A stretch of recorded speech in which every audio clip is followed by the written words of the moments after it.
I mean, that would be like, that would be something terrible that would happen. You know?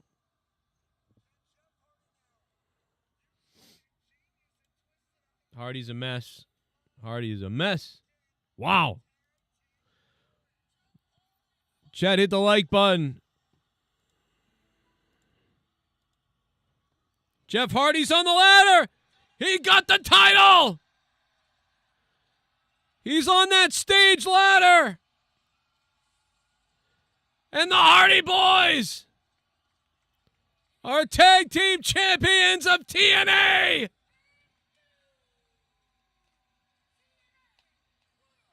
Oh my God. Jeff Hardy might have broke his back trying to break a ladder earlier.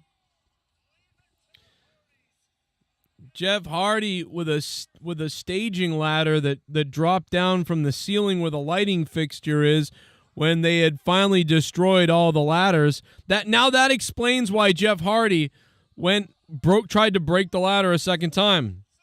Because they needed all the ladders to be broken for them to make sense for him to call for that ladder. That's fucking hilarious.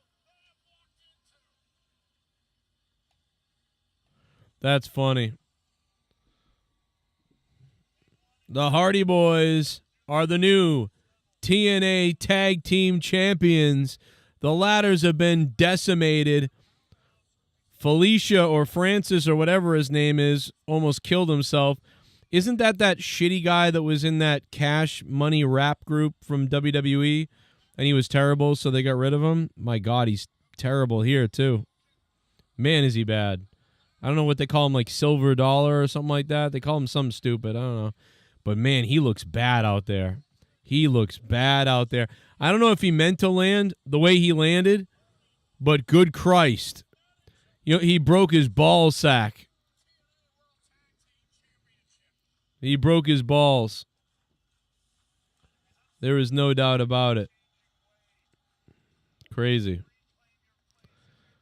Pretty crazy tag team match. AJ Styles returns to just talk in the ring tonight, I guess. Nothing really crazy there. Just, AJ jumped in the ring to say some things. Yeah, top dollar or whatever. He sucks either way, whatever it is.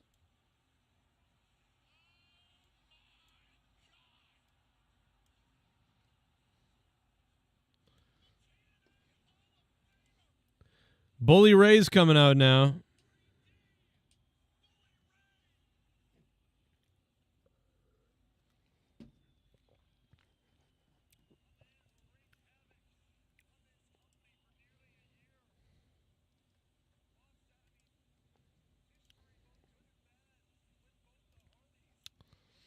TNA is better than AEW?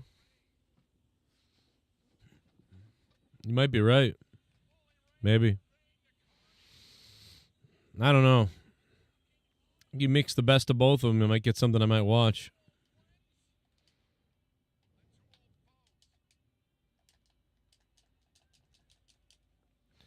Fully gay Dudley. What's up, chat? What's up, gods? How's everybody doing?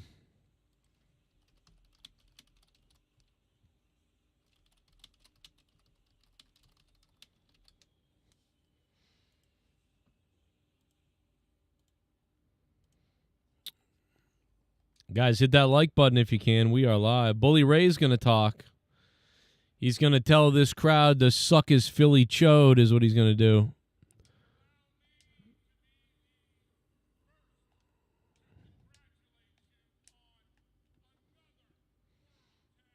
Oh, he's congratulating the Hardys. Maybe Devon's going to come out. Devon, the Dudleys have a rematch.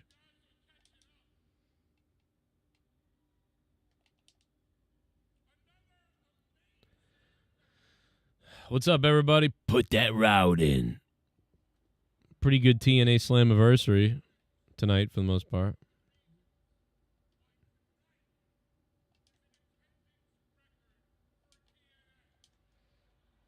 Attendance record for TNA tonight? That's kind of crazy. What's the number? Are you serious?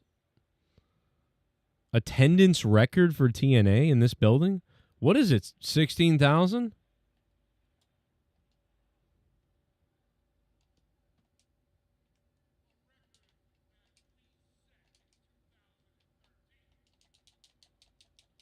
Oh.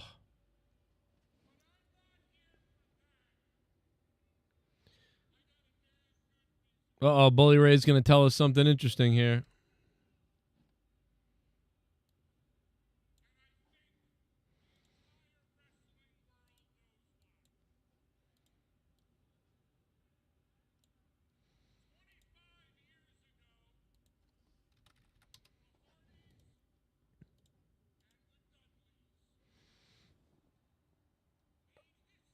Uh-oh.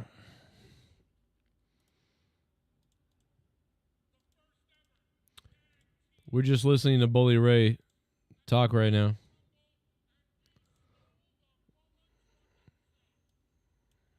I don't know about Bully Ray saying mother truckin' just now. That was kind of weird.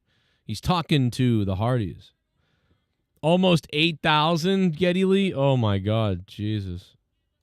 Are you in the wrong? You're in the wrong channel, bro. What are you doing here? Geddy Lee, what are you doing here? It's the wrong show, bro.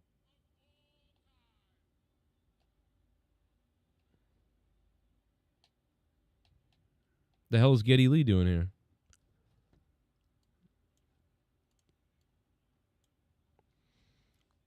Put that route in.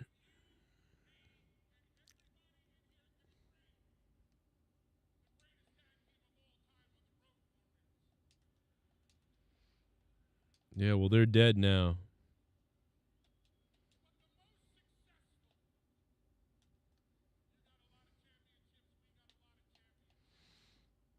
AJ did not wrestle. I thought it was going to be some kind of a match or something. I didn't know he was just going to come out and say, "Hey, man, what's up?"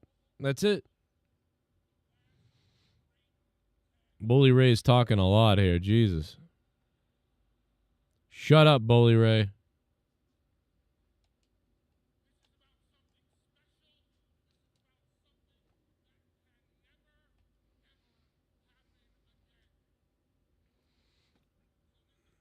I can never bang Velvet Sky again.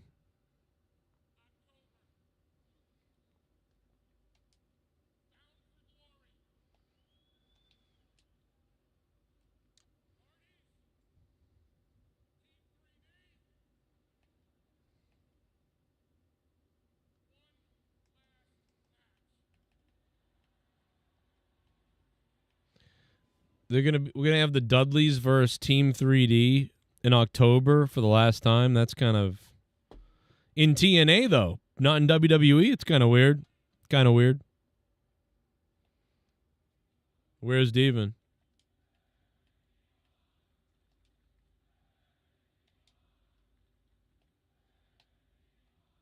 The fans are chanting, "Where is Devon?"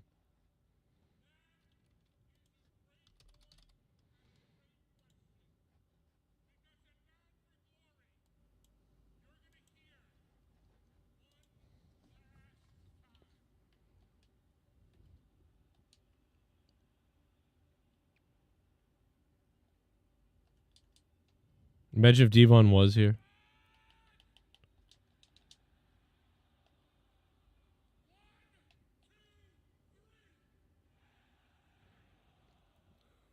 Yeah, Velvet Sky is hot. Yeah. I got to witness Velvet Sky look at me pathetically as Bully Ray said he was going to kill me, and she was like, "Don't kill that little boy, please."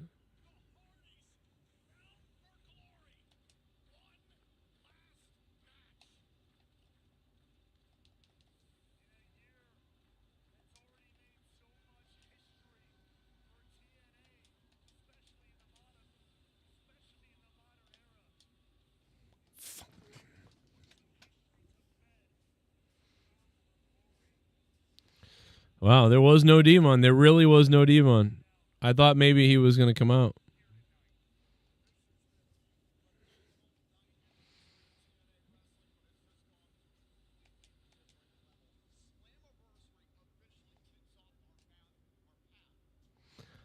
He wants to have a bath really badly. Did anybody hear that? This motherfucker want a bath. Want a bloodbath real badly. It's in Lowell, Massachusetts at Bound for Glory? Damn. Bound for Glory is in the Lowell Memorial Auditorium? Are you serious? Right here? Holy shit. That's kind of crazy. That's pretty wild, bro. That's a great place to watch wrestling. It's so tiny. Wow. Bound for Glory in Boston. Coming into WWE territory out here.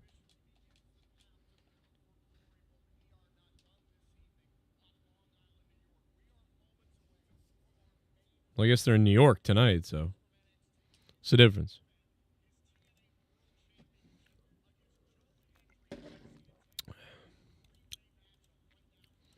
So Joe Hendry is just going to win this title back, right, tonight?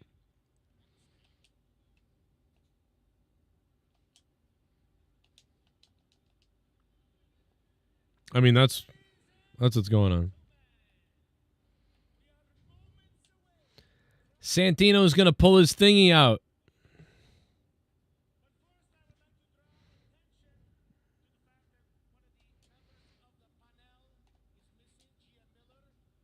I think the tickets are too much to go to that too. I think I even looked at TNA tickets and they were like too much money. If I remember.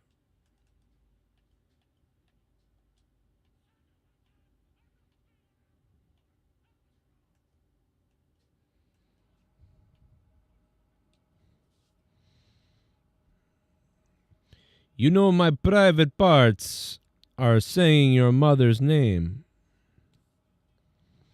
Bound for Glory in Boston. Bound for Glory hole.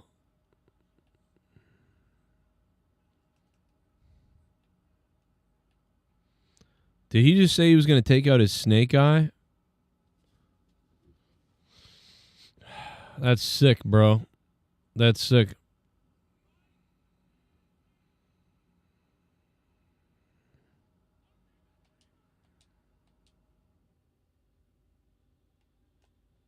Fucking believable.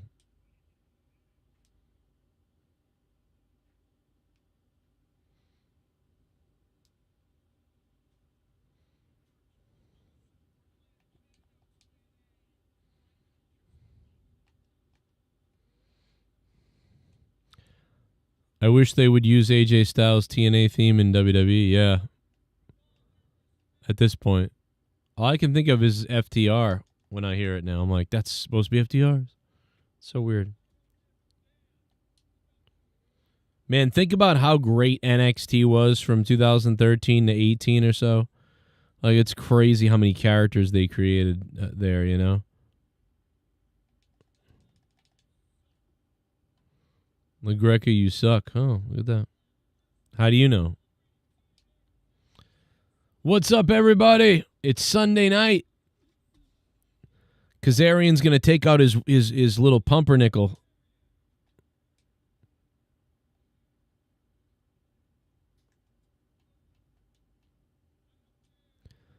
Imagine how big do you think his little pumpernickel is?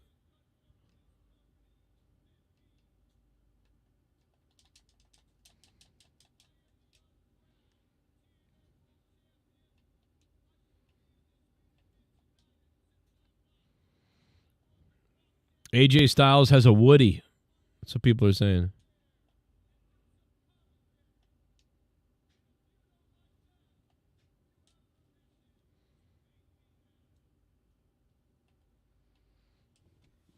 It's kind of funny from Kazarian.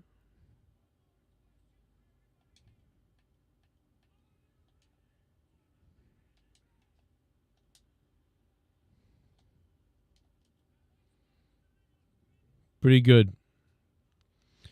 I hope Abyss comes out and takes out his privates. That's what I hope. Wouldn't that be great?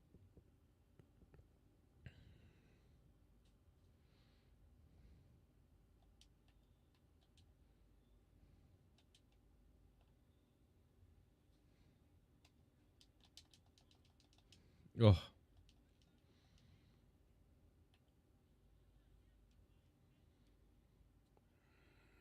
I think Joe Henry will just win the belt back, I'm assuming. Can't believe they wouldn't do that. Then again, I don't really care too much, so whatever, but I'm assuming Joe Hendry is going to win the title back.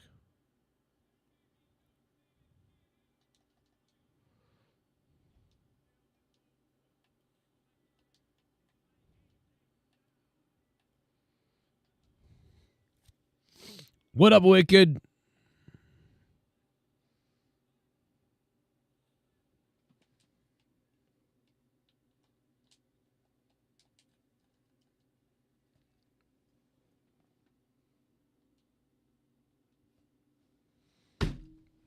Shit.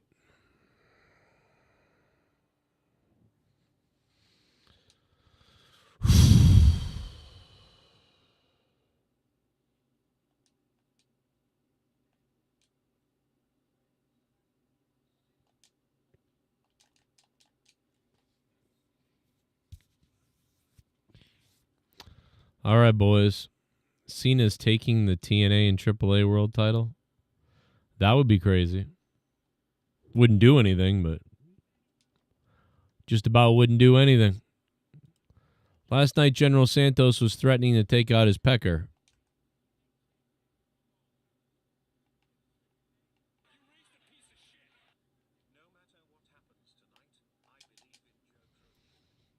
Oh my God, Joe Hendry. Jesus Christ, Joe Hendry just dropped $21 on the show. Oh my God. That is wild, dude. What? 21. Holy shit. Wow, Joe Hendry. No matter what happens tonight, I believe in Joe Cronin. Oh my God, bro. Joe Hendry. He's now donating to the show. He's donated more. I just started the show and he's already donated more than Tony Khan. Oh my God, Tony Khan, you are slacking, brother. Joe Hendry, $21. Holy smokes. That's crazy, bro. Holy shit, Joe Hendry. I'm going to have to root for you tonight. I'm going to have to root for Joe Hendry. $21. Top donation. The stream just started. Here comes Joe Hendry. This guy's a fucking Jesus. Here comes Joe Hendry to the ring. What a loser he has been. He dropped a dono before his freaking entrance even happened. That's unbelievable as Hendry enters TNA Slammiversary 2025. Can he set his sights on reclaiming that title here tonight and make it happen? God damn. What up to the chat? Hamed. We are rocking it tonight in the chat. Hit that like button and stick the thumb directly up the Cronin's ass. Joe Hendry looking like a sex predator out there. No doubt look at the ring announcer. Oh my God, I need to watch TNA more. Look at her. Oh my God. Joe Hendry got nice privates. At least that's what I hear.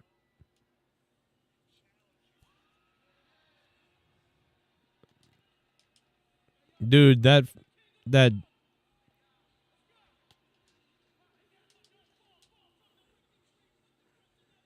oh my God, what is this guy doing?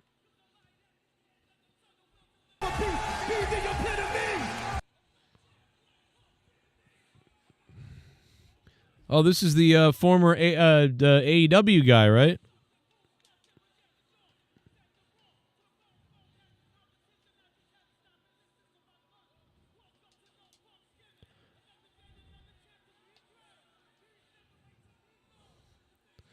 JC Jane won both championships.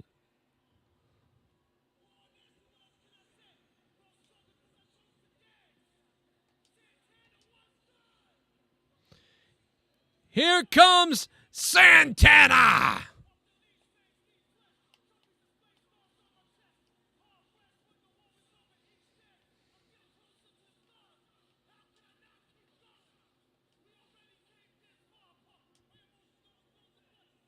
Man, this rapping he's doing over the song is not working out. I don't think he can hear the song.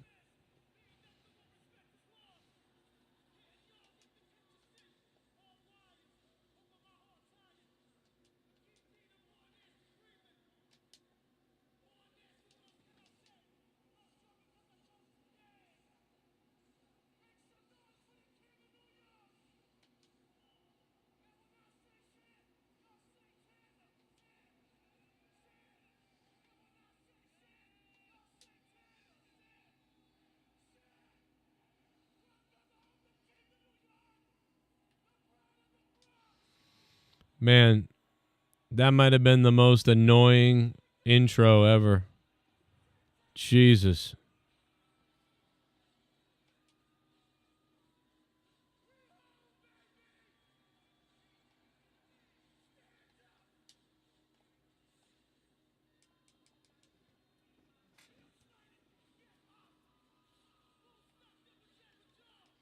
Oh my God, bro.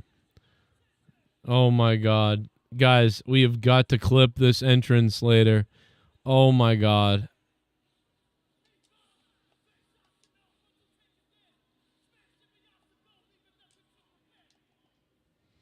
Oh my God, dude. This is. Oh my God. Botch Club is going to be watching this. Botch Club, are you seeing this?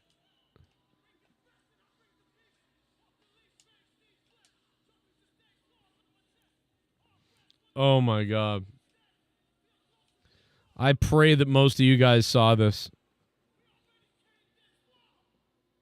Tag match was over quicker than I thought. Like, it was much quicker than I thought.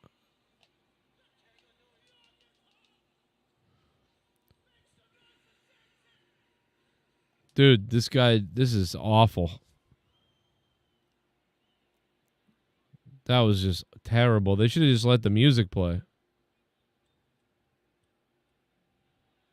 What the fuck was that?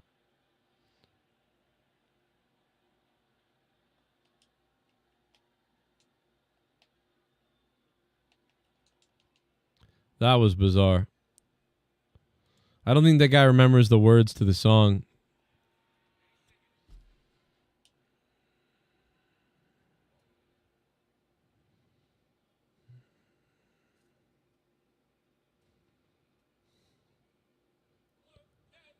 Well, that didn't work out. Basically, that guy just annoyed everybody.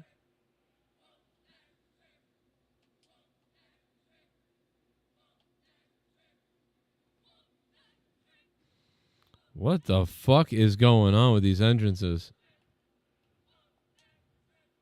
Dude, whoop that trick. Dude, please shoot me in the head. Put a bullet in my head. What the fuck are these awful entrances, guys? Jesus Christ.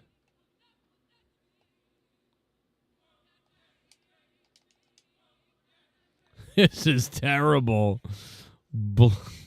What are these entrances? Dude, the chat is filled with people saying, like, this is terrible. Look at the chat. Terrible. Except for the one guy just keeps saying, whoop that trick. Jesus Christ.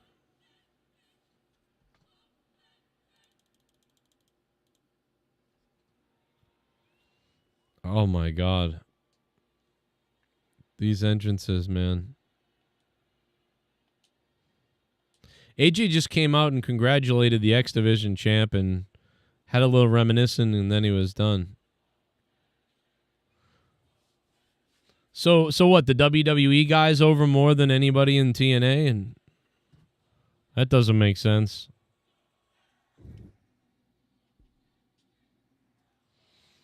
It's a little weird, huh?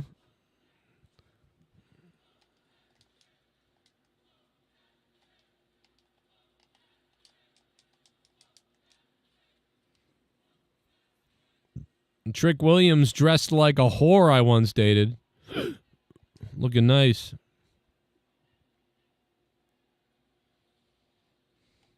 Hey, shout out to Joe Hendry, who donated $21 to my stream at the beginning of it. Much appreciated, Joe Hendry. Thank you, sir.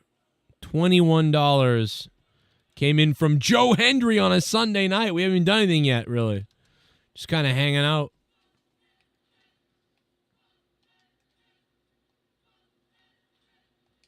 And Joe Hendry with the big money.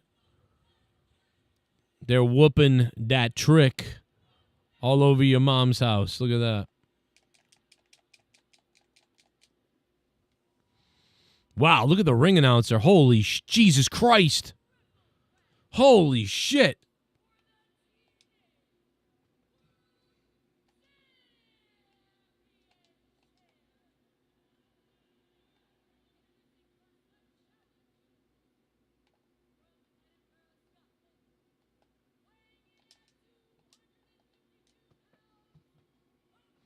God, look at her.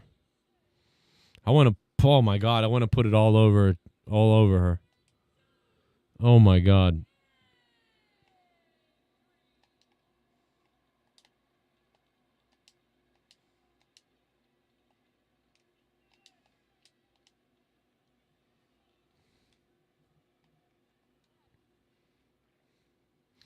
Look at the kids in the front row. You watching this, Mr. Pito Boulevard? Wow, the ring announcer. Jesus, I want to know who that is. Oh my God, I want photos of her.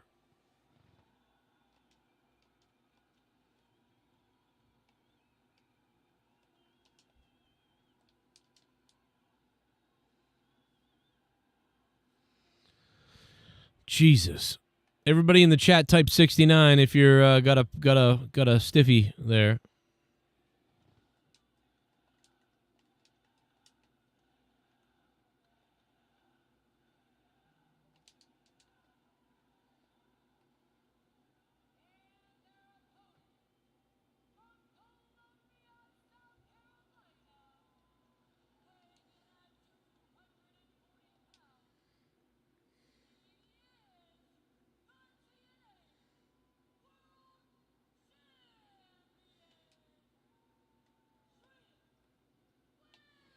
Man, when she really puts the man push on that voice, something just starts rumbling down in your crotch.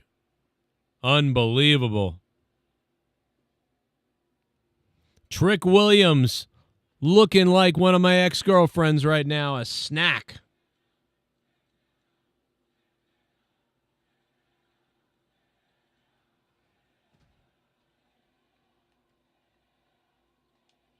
A lot of people chanting for Santana right now, to believe it or not.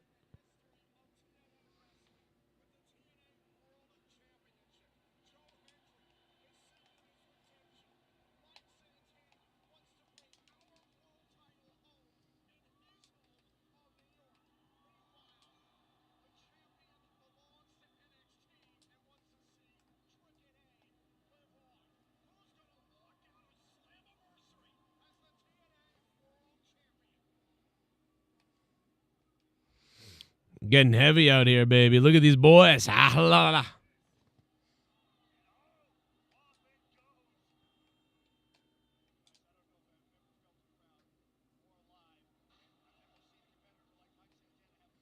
This guy said, I don't think I've ever felt the crowd more alive. What the fuck shows have you been to?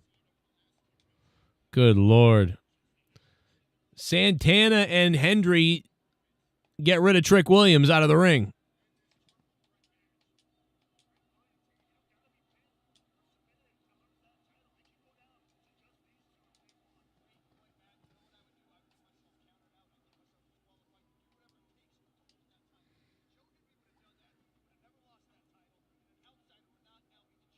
I do think Joe Hendry would probably win, although Santana, I mean, anybody. Fireman's carry by Joe Hendry, nip up by Santana, wrist lock. Santana rolls in and out, nip up, wrist lock, and then sidearm takeover. Look at that. That was crazy.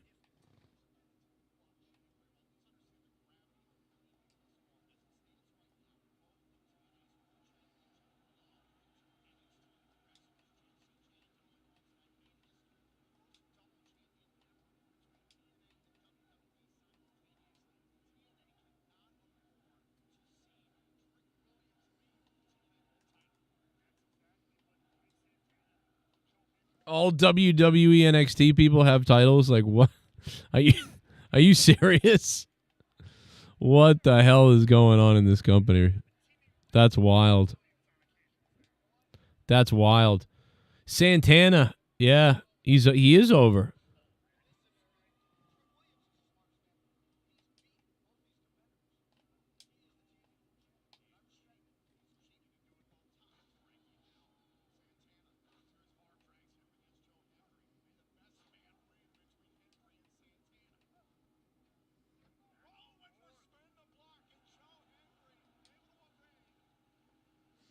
I'll be right there. I just got to fix my thing. Joe Hendry looking sexy, though, getting in Santana's face here.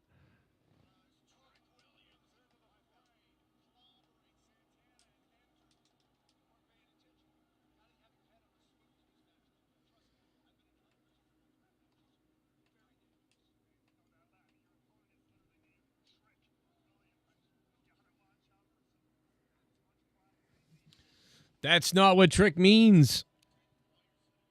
Look at Joe Hendry's buns, dude. He's got such nice ones.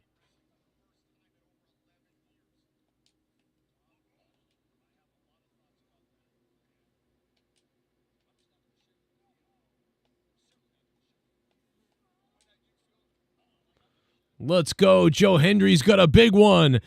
Ducks the clothesline. Trick Williams. Uranagi. Cover 1, 2.5 on Hendry. Trick Williams. He almost got it with the Uranagi. Ergonomical. I'm going to call it the ergonomical.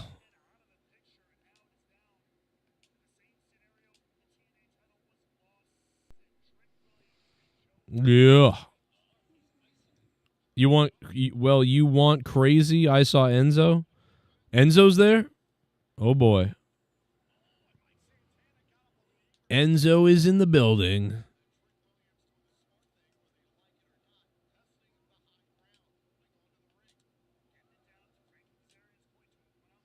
Will we see Enzo's privates tonight? We're going to find out if we see Enzo's privates tonight on TNA.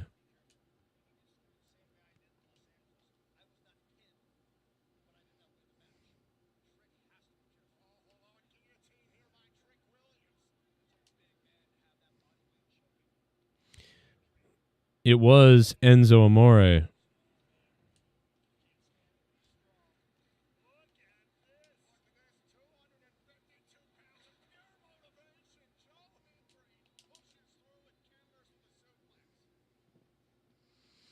Got him. Remember when Enzo was fired by WWE, but he was a WWE plant? Yeah, well, I think he planted himself, didn't he? Santana leaps over Hendry, back suplex. Trick Williams gets headbutted and then chopped by Santana. Santana reversed into the turnbuckle, clothesline, exploding by Santana off the corner turnbuckle, took out Trick Williams. I can't see what's going on right now because my broadcast is bullshit because I'm stealing this show because I'm poor. Santana lines a huge chop right across the jaw of Trick Williams. Santana to the buckle, up and over he goes. Trick Williams went for the boot, got caught, and a step-up enziguri knocked Trick Williams down. Man, did he absolutely get waffled in the back of the head. Santana taking time. Oh, and he took a knee. Took too much time. Trick Williams caught him with a knee. Santana took way too much time showboating in the corner, I believe, in his hometown, getting a little too homey with the home crowd. And Santana flapjacked right onto his face. Trick Williams cover 1, 2.5. The champ almost retained right there. And if he had, it would have been all because Santana got distracted with the hometown crowd. He's got to be focused to take the belt off the champ. Well, that's why, Joe, I'm telling you, Santana should have took this crack cocaine that I offered to him in the back earlier. What? You offered Santana crack in the back before the match? For a championship match? Did I stutter? That's what I said. And if he had taken it, he'd be laser focused. The match would have already been over by now. All right, that's ridiculous, Jesse, that you would offer drugs in a championship match. What's wrong with you? I don't know. But Trick Williams, I'm sorry, I don't know. I've got too much ADD, guys. I got too much ADD for this. It is what it is, man. It is what it is. Shout out to Joe Hendry for the $21, man. I hope you win now, Joe. I really do. I love you so much, Joe Hendry. Bless your heart. And your cornhole, too.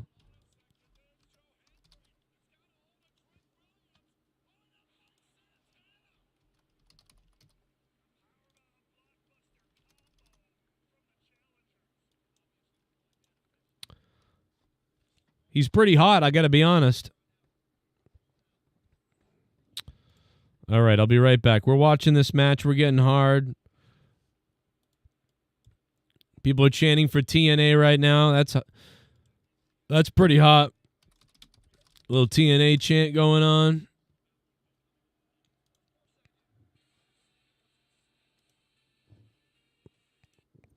Last night, Garguts was so upset by Jennifer Muppet Baby.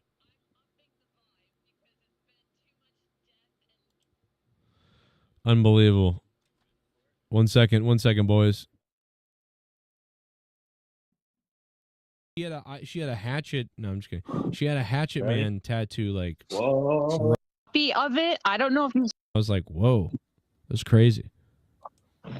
All right. I've never seen a girl with that many ICP tattoos. To the window.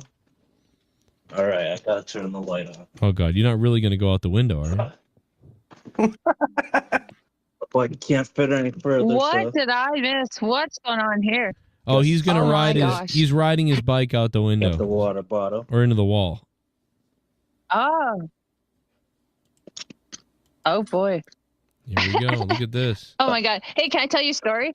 Yeah, tell us a story while he kills himself. Go ahead. All right, I'm upping the vibe because it's been too much death and gay. Can you guys hear me? Yes, you sound good. She sounds hot. Okay. All right, take it easy, All right, psycho. Okay, well, tonight I was cooking supper for my hobbled mother and my young nephew. And anyway, because of the various lifestyles they lead, neither one actually had seen or knew about that Coldplay affair couple. Oh, yeah, okay, yeah. You know? Yep. Yeah, and I had seen like memes and shit going around all day about it, and then I had seen that clip from the Philadelphia Phillies, like that baseball game where they did it live, Kiss Cam, like copy of it. I don't know if you've seen it or not, but my God, it's amazing. Anyway, so I've seen a lot of funny memes on it. You know.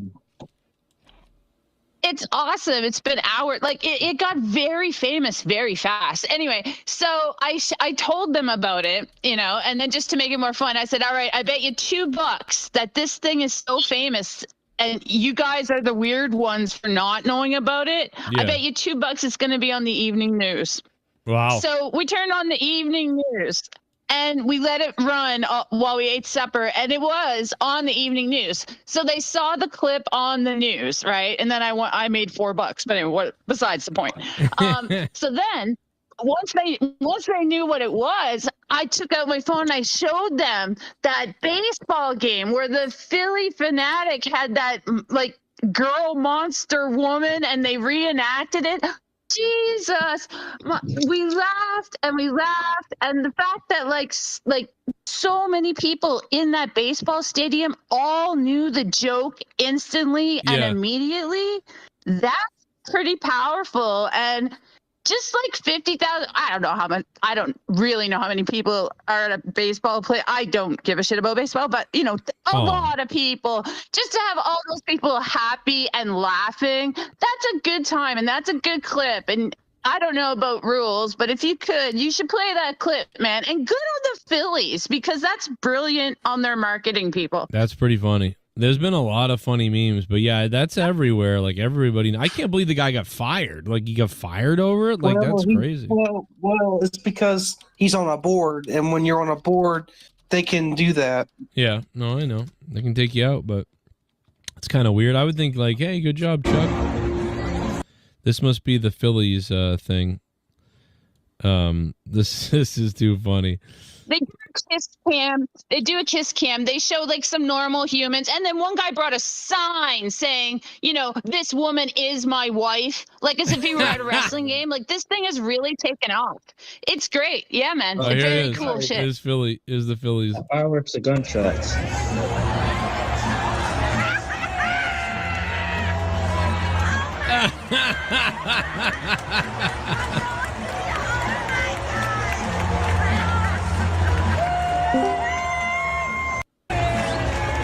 This is my wife. That's pretty good. Oh my god. That's funny. Philly is going nutty on this thing, huh? That's wild. This is my wife. That's fucking hilarious. The bullfrog is here. Yes, I am. Absolutely. We got somebody with the same name almost coming in here, though, Bullfrog. You see, this guy stole your name, except his name is William. He's like, I see it. I guess he's William the Bullfrog, I suppose. How many bullfrogs are there? Oh, they should have a bullfrog. I don't know. Bullfrog, remember the show American Idol? Someone try to steal your gimmick. What? They should have a bullfrog off. Whoever. Remember the guy was wearing a bullfrog name mask like Bullfrog. 5 years ago. Nobody remembers this. Nobody knows what you're talking Remember about. American Idol? Some guy was doing a bullfrog gimmick. I don't remember that. Was he like going I thought ribbit? Bullfrog remember that. No, I don't. Nobody remembers that because nobody watched American Idol season 90 or whatever the fuck you watched. There was someone wearing a frog mask in that show. Nobody remembers. Yep. No. Nobody cares. Well, Nobody you're cares stealing your for John. gimmick, you should care. See how Jennifer Muppet Baby just added something, but then we went right back to Pacharo like, don't blame American Idol, bullfrog. Like this fucking shit comes out of your mouth and your face. That's what happens. Meanwhile, There's only UFC. so much you can do. Yeah. Where's my tribal? Only so much you can do to help certain people, man. In a multiverse, there's multiple bullfrogs. That's right. How much do I think Superman will hit? I think Superman's gonna end up hitting 500 million, but that's it. I mean, it seems like that now. I don't know how it could. I thought it was gonna actually start doing like solid for like the entire week, which it might, and then like doing solid another week, and then they'll, you know what I mean? They're doing pretty good because they said they were hoping for a banger of 700 million, and then it was like, well, I guess they might have to sell it for 600 million. But now it's like they're at 300 something million. So what will they get to? I mean, they might get to 600 million, but 530 million or something like that. It's pretty good. It's not a banger, like they blow it out of the water, but I mean, it's solid. So I don't know. Everybody's obsessed with it for some reason, with whatever. It's okay. Movie's all right. Could have been better. Could have been worse. Pretty good. Not a Superman. You know, my wife didn't see it. I know a lot of people that aren't Superman people anymore, or they aren't at all, and they didn't see it. They're just not going to see it. That's the problem, is a lot of people that don't care at all about Superman, a lot of them aren't seeing it. They're just like, I'm out. But I don't know Fantastic Four, so I'm not going to see that because I don't care. The only good Fantastic Four was the one that came out in the early 2000s. That's it. Yeah, when that came out, I didn't know it either. I didn't read the comics. I mean, I've always heard about Fantastic Four, but I never read the comics, never saw the cartoons, never anything. The best Fantastic Four movie that came out was The Rise of the Silver Surfer. Well, that was the sequel to it. Both of them were good movies. The first one, the sequel.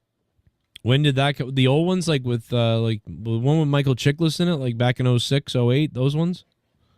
Jessica Alba. Yeah. And the guy who plays Captain America. Now they also this week came out that I Know What You Did Last Summer Legacy movie came out this weekend. That came out already? Yeah, it came out yesterday. Wow, that also the Final Destination movie kind of came and went. I didn't even realize it, and you can buy it already. Like you can rent it. Yeah, you can pre-order some of these movies already. No, I mean, you can rent them. Like I've seen them for rent for like 12. It's weird. They're like $12 to rent. You don't have to buy them, but they're $12. It used to be that you could only when they were still in the theater, they'd be available to buy. I mean, it used to be that you had to pre-order and they'd be out in like 2 months. But now you could buy them for like $30, or you can wait till it comes out and rent it for $5, $6, $7 or whatever it is. But now they're allowing you to rent it like right now. The first week it's in the theater. Yeah, if you watch it on like Prime Video or something. Right. That's because they know it's not going to sell well. They just know like, all right, you're probably not going to go see it now. It's been a week, and all right, just release it. That way they can make money off it right away. Yeah, man. It's because people are poor. That too, yeah. That's people a big thing. People are too poor. They're too effing poor. If you have 3 kids or more, it's like $100 to see any movie up here where I am. I don't know. It's probably worse in America with the conversion. Yeah, our money's no, man. worse. People are too poor. They're bound to make more money on $12 rentals on a rainy friggin' afternoon than they are dragging the whole ass family to the friggin' theater, man. Yeah, it's an event. I hope theaters don't go away. People but yeah. are poor. They need to come up with like a family package. Like if everybody, you know what I mean? Like they should do more of that. Like if you're bringing the whole family, you can get a family package. I know that they kind of do that. You must have missed it when Jesus. AMC had a membership. Yeah. You must have missed that. Because that was like literally you're paying $10 and you could see unlimited movies all week. Really? Yeah, and AMC actually they kind of bankrupted themselves. Yeah, they with screwed that up shit. on that. Well, I think that what they should do is like allow you, give you a family pass, and if the whole family, and you have, depending on the number of people, right? If the whole family, 5, 6 people, wants to go to a movie, you can go to a movie and you pay like, whatever it is, $100, $50, something like that. I mean, like they would probably sell more tickets that way, but maybe they just can't figure out how to convert. For that. You go to the matinee, it'd be like, and then go to the dollar movies if you still have dollar movies up there, but then go to the matinee. It's the only time you get cheap movies like that is we have a drive-in theater that's really nearby. They were showing it. I can't believe that ended like that. Oh my God. I was watching on my phone. Dude, I cannot believe that match ended like that. What? Dude, was TNA out of time or something? Oh my God, guys.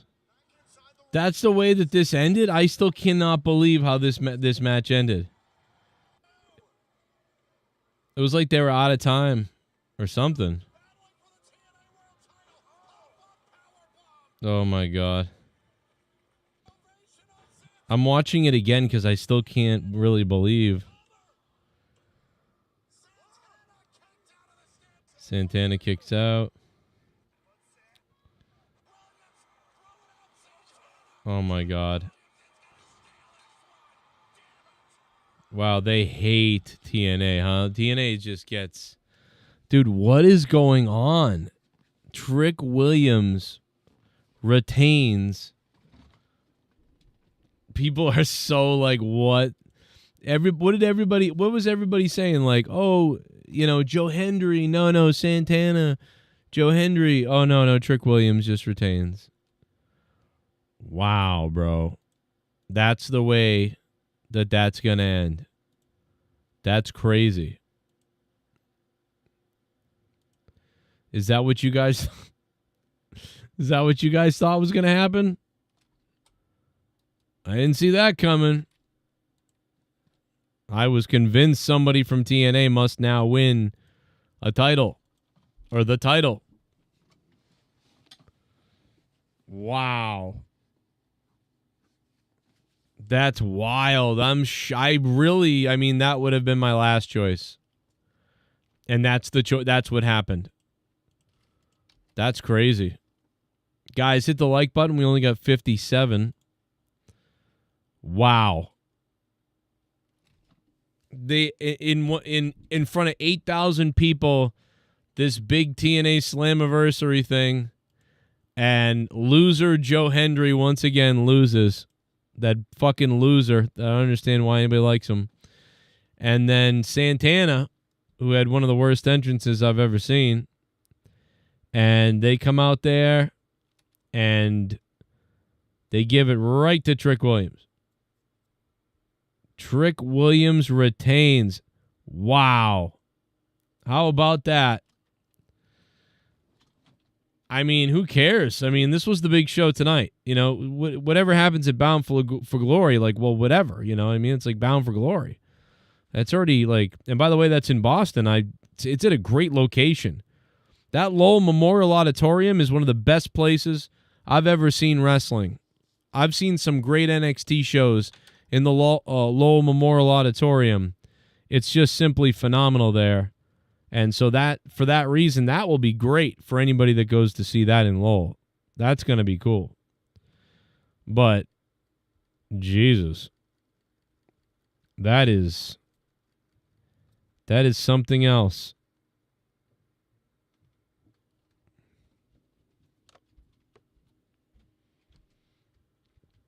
That is something else, brother.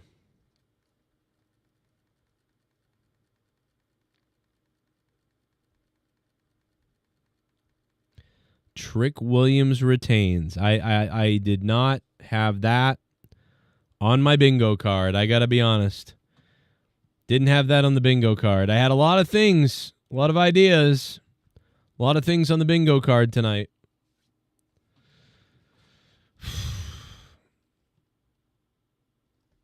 Yikes. Yikes, yikes, yikes, yikes, yikes. I am blown away. Seen a lot of Slammiversaries. That was interesting. Put the Slammiversary logo up. Put it up here. Slammiversary. Do we even advertise this on Patreon tonight? Slammiversary, man. Going all the way back to Slammiversary, what, 2010, 11, something like that. I want to say one of my first times really doing a Slammiversary review was back then. But yeah, I thought AJ was going to get an impromptu match maybe tonight. And then I just... The ladder match was shorter than I thought, and then the show kind of felt like it was rushing, like they were behind in time. Maybe they had like an extra half an hour or something, and they were up against it. I don't know.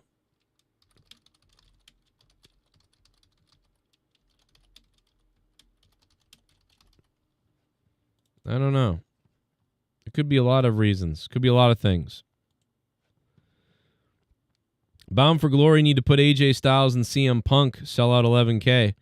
Yeah, but they just didn't they announce that Bound for Glory was in Lowell Memorial Auditorium in Massachusetts? Here isn't Bound for Glory happening in Lowell Memorial Auditorium? Am I wrong? Somebody tell me if I'm right or wrong. I thought that was the venue that they announced. If that's the venue they announced, that place seats 3,000 people.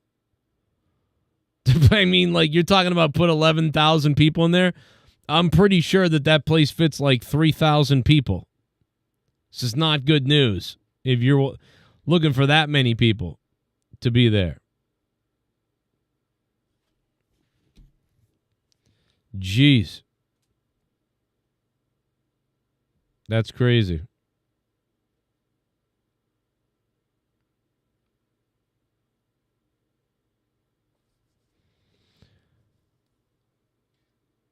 That's a big arena. Oh, no, I'm thinking of... Yeah, wait a minute. I'm thinking of something else. What am I thinking of? The Lowell... What am I thinking of? Not the Lowell Memorial.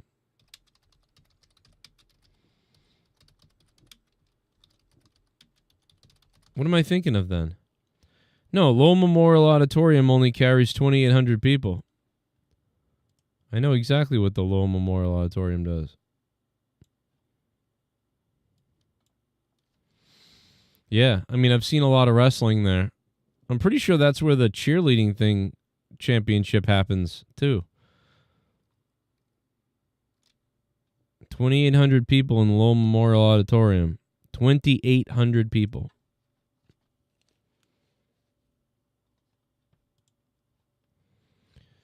For Slammiversary, there was about 8,000 people, yeah.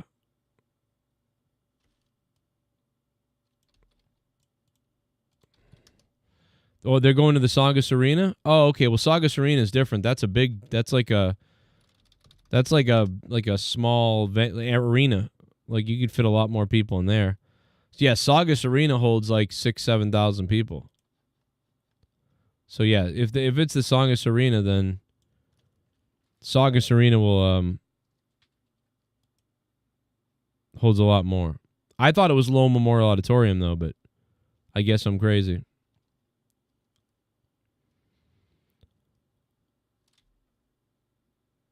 BFG is in the Songus Center. Oh, is it called Songus Center now? What's BFG? What does that mean? Oh, Bound for Glory. Yeah, okay.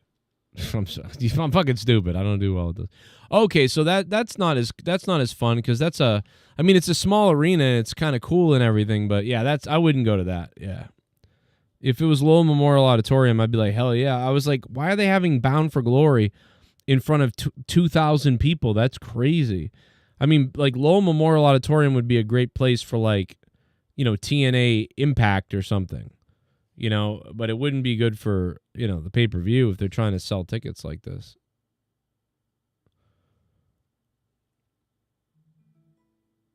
That's crazy.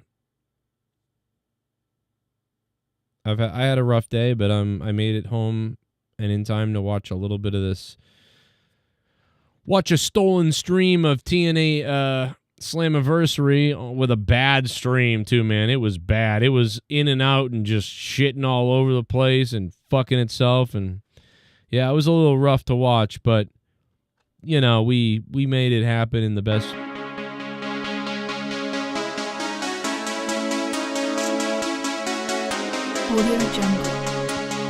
Oh shit! What if the turkeys ate us? What if they belayed us? Oh my god! Turkeys ate us. Moss Blaze! 29! What if the turkeys ate us? Instead of they belayed us? What if the turkeys ate us? Turkey time! $29! Thanksgiving was a little bit different. Instead, those turkeys ate us. They gobbled us apart. And first they'd eat our nuts. And then they might eat our butts. Yeah, the turkeys ate us. What if the turkeys ate us?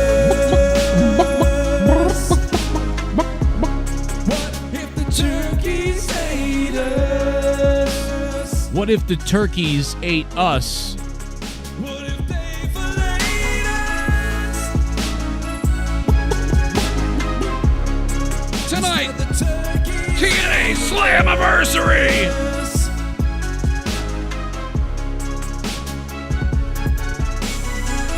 Thanksgiving's getting kind of fucking crazy because people's blood might be the gravy. The turkeys might gobble on our giblets. Instead, they might gobble on our testicles.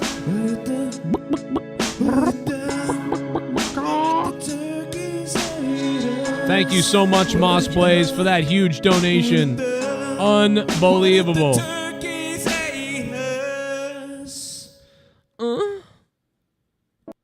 Turkey Bomb was good, Joe. TNA did solid tonight. 7,000 plus is good for TNA and wrestling. Now let the Forbidden Door with AU so New Japan can come too. I think we will get World War 3 and GTA 6 before that. Much blessing, celebratory. Hey, Moss Blaze, what do you got cut off at the end? Thank you, Moss Blaze. I love you, brother. That was a huge Sunday night donation, courtesy of Moss Blaze, an OG on this show, and he just eclipsed Joe Hendry. Joe Hendry now, we got to shrink him down to a tiny little amount over there of $21. Still represent him up there for dropping 21. That's pretty cool, but he did just get eclipsed by Moss Blaze. Moss Blaze with the $29 OG turkey donation. Thank you, Moss Blaze. Let's make it nice and, I don't know, green. We'll go green, purple, something like that. Thank you, Moss Blaze. We'll make him nice and bold. Put some sexy on it. There, let's make him pink. Little Sasha Banksy right there. Top donator, Moss Blaze. Guys in the chat, what did you think of TNA Slammiversary tonight? There's a lot of cool little moments. Jeff Hardy really needed to break that ladder tonight because at some point Jeff Hardy was like, First, I didn't know what he was doing. I was like, please don't do it again. Clearly the ladder is not gimmicked correctly or it's not going to break right. Like, it's whatever. It's a super ladder because he did the swanton off the top and smashed and bounced off the ladder. And it was not broken at all. At all. Like, it was nothing at all. And when I see that, I normally think, okay, don't do it again because it's not like the ladder broke a little bit. Like, if it broke a little bit or bent quite a bit, it would be like, okay, I just missed breaking it. I'm going to now break it because it's going to give way because we've already destroyed the structural integrity of the ladder, right?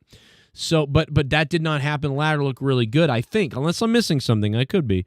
But, you know, and I'm like, oh, my God, don't do it again. Don't do it again. And then he does it again, and it doesn't break. He squished it a little bit the second time. So the second time it was, you know, mangled enough that it was, like, probably not usable very well. But it wasn't fully broken at all. It was just kind of, like, slightly bent, right, or chipped a little bit. And it was like, I was like, what is he doing? But then, obviously, after that, you know, Jeff Hardy points to the ceiling, and then the theater ladder or the, you know, I forget what they call it actually, but the ladder so that the guys can crawl to the top of the thing and fix the lights and move the lights and whatever it's called, the ladder. I forget the name of it. But anyway, he points to that, drops down from the ceiling, and he climbs that and eventually reclimbs it to win the titles for Matt and Jeff Hardy, the TNA tag team champions now. But so that's why he had to make sure the ladder was broken because he's like, there's got to be a reason he calls for that ladder. It's because all the other ladders are broken. Now, I don't think they had to do that. I mean, you know, the announcers, the commentators could have just said, all the other ladders are damaged and broken. You know, they could have just made it up even if it wasn't fully true. Because, I mean, even if they weren't broken, maybe Jeff Hardy just called for that ladder anyway. Who gives a shit? But, I mean, that was the point. So I guess, you know, Jeff wanted to go back up and make sure that they nailed it.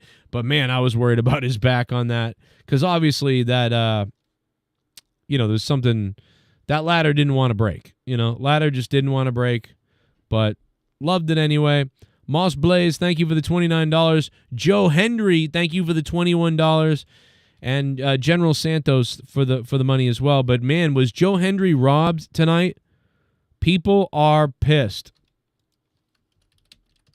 Are people mad? Is Joe Hendry finally over? Is this guy finally buried and done? Does he suck finally? Do you see it? Do you finally look at him and go, yeah, this guy sucks? Joe Hendry, always losing. Fucking weird entrance. I believe in Joe Hendry. Like, I mean, you're a loser. I mean, at this point. You really are if you're a cheering, you know? I mean, so is Joe Hendry finally done with? Look at the top XP people. Look at that. I'll tell you what, one super chat and you'll be number one. I don't think there's been any super chats tonight, which, by the way, I don't always encourage super chats. I'd rather you guys donate using Streamlabs that I pin to the top of the chat because that money goes directly to me and I can immediately start trying to pay bills, make the internet stay on and all that stuff. I have major issues. Thank you for those direct donations. But for the people that do feel like super chatting and because for whatever reason you want to super chat, fine. You probably will get yourself to number 1, 2, or 3 on this XP thing because the super chats are worth a lot of XP, and I don't think anybody's done one yet. So you will get yourself up there. Junior Star says Hendry can't bury his meme gimmick.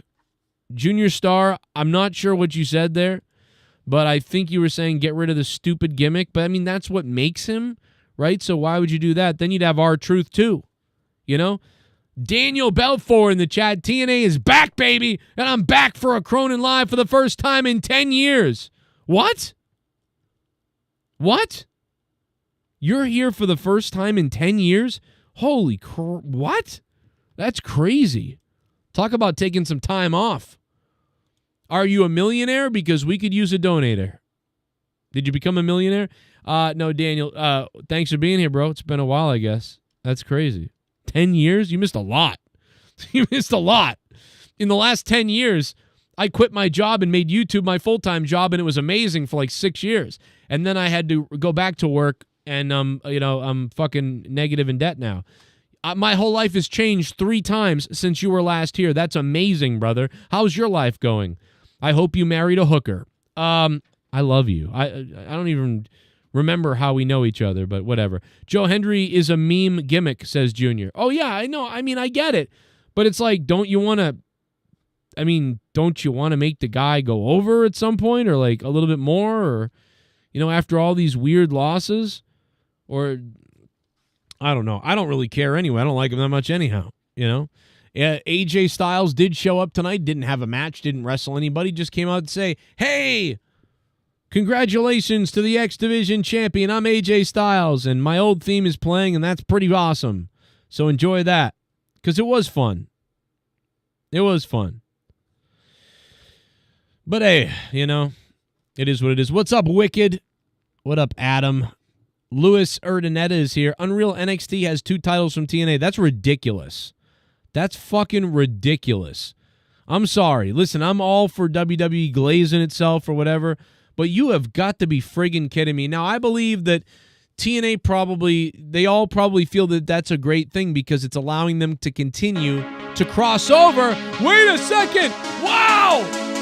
It's allowing them to cross over to NXT and the WWE, keeping them invested and involved. Wow, Tony Khan with a donation.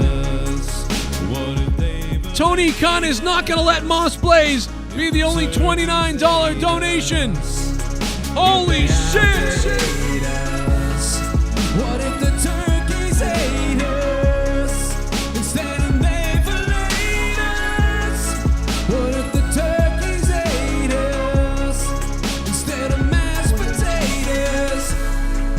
Thanksgiving was a little bit different. Instead, those turkeys ate us. They gobbled us apart. And first they'd eat our nuts, and then they might eat our butts. Yeah, the turkeys ate us. What if the turkeys ate us? We're getting a full-on donation turkey gang right now, baby. Let me see those turkeys in the chat. See what Moss Blaze started. Now Tony Khan is here to try to advertise his AEW. That's how much he wants to talk about stuff. Northern DC says makes WWE the bad guys too. You might be right. You might be right. Tony Khan, $29, baby.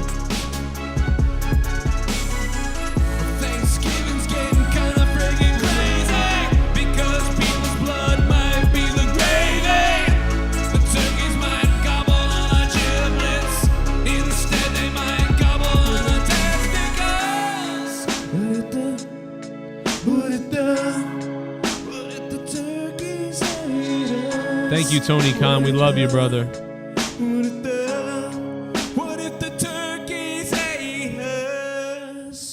Thank you so much, Tony. What is he going to say, though? Hopefully that turkey of a main event ending helps people forget about the ending of my exploding barbed wire death match. I don't think it will. I got to be honest. That is a moment. I'm sorry, Tony. I love you, brother, Tony Khan. And Tony Khan, thank you for matching Moss Blaze with $29. But man, I don't know, that I feel like that moment is going to live in wrestling lore forever. Like, I mean, it was almost like they planned it. Tony, unfortunately, Tony, it was almost like AEW, you guys planned that to be a comedy thing. Like, he's like, oh my God, I'm going to cover my best friend. He covers him, and then it was literally like I thought it was part of the plan, like to make a joke. And then it became evident that it wasn't part of the plan, but it was like, it was just like, that will never, I'm sorry, Tony. That will never go away, Tony Khan. And thanks for being here on the Joe Cronin Show, Tony Khan.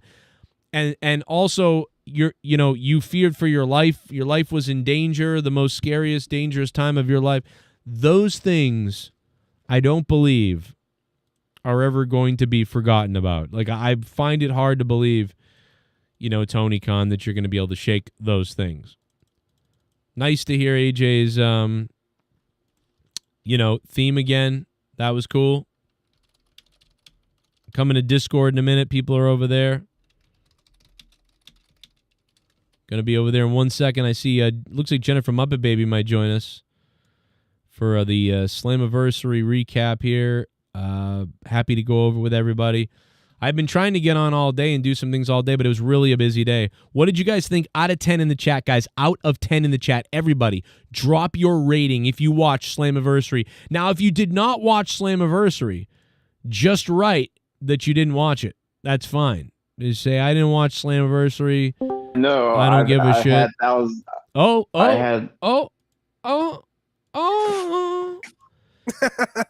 Hey, listen, listen, let me tell you something. Daddy's here.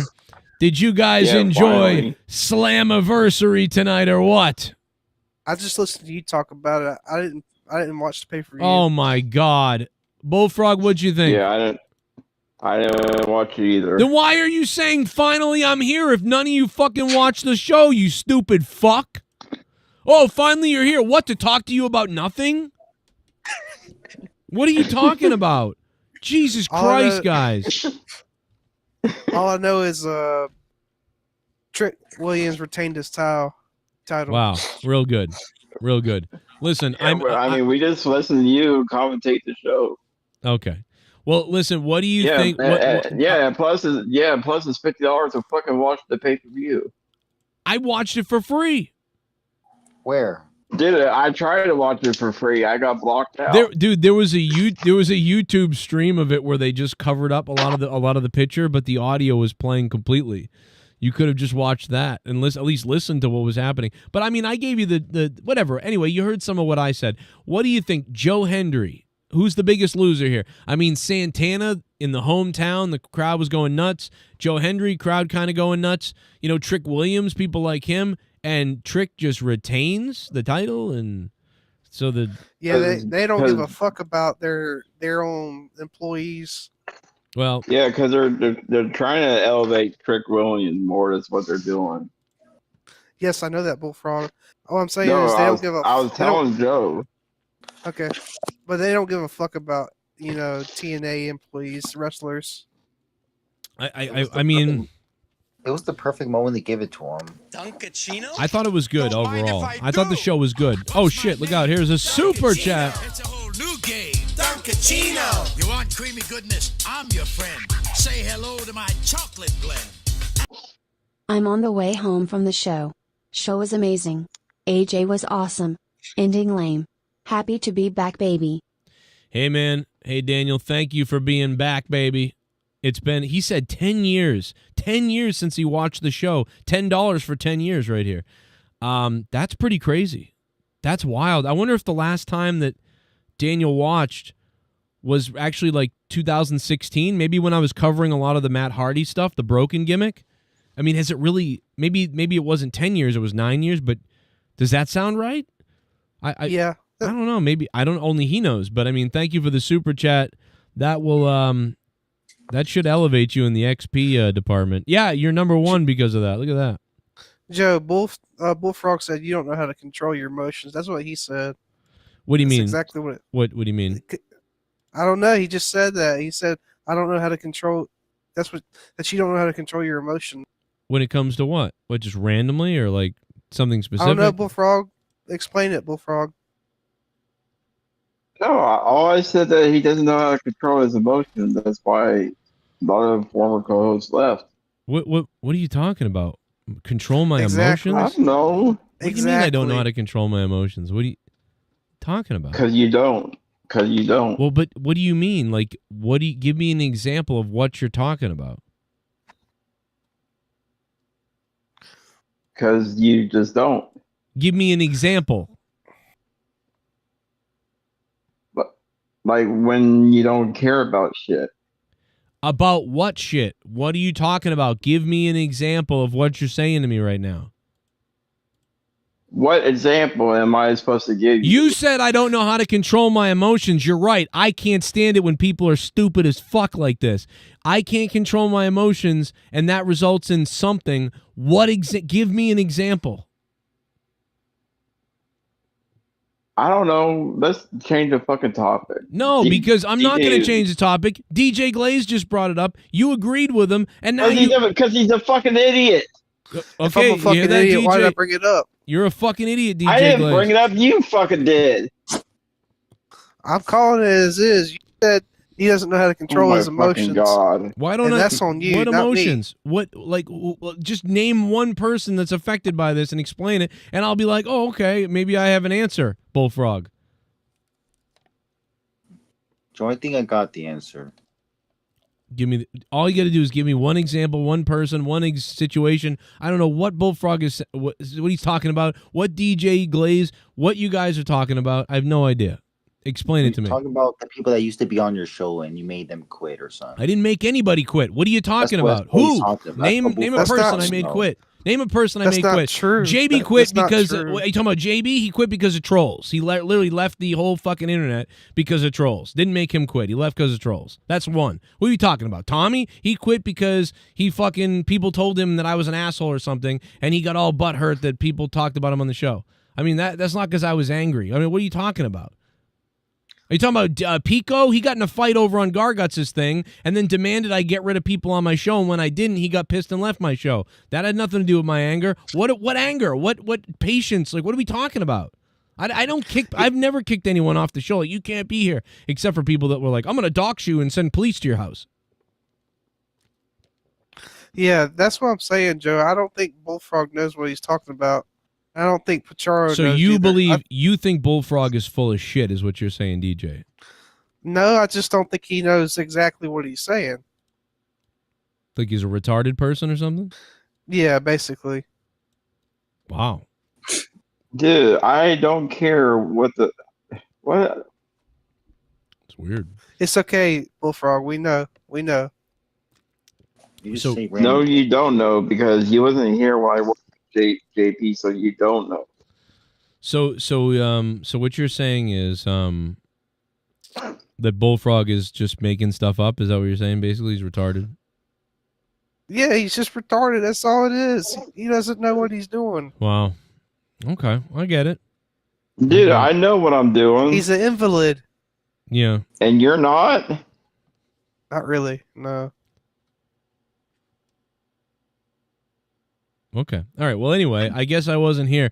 So when I'm not here, you're ranting about stuff. So just so you know, though, like just so you know, I understand that you're shitting on Bullfrog, but you know, I get it. He's got problems. He makes up his own ideas of what the reality is. But you know, I like Bullfrog. So DJ, the fact that you're texting me right now telling me Bullfrog needs to be muted and deleted, I'm not going to delete him.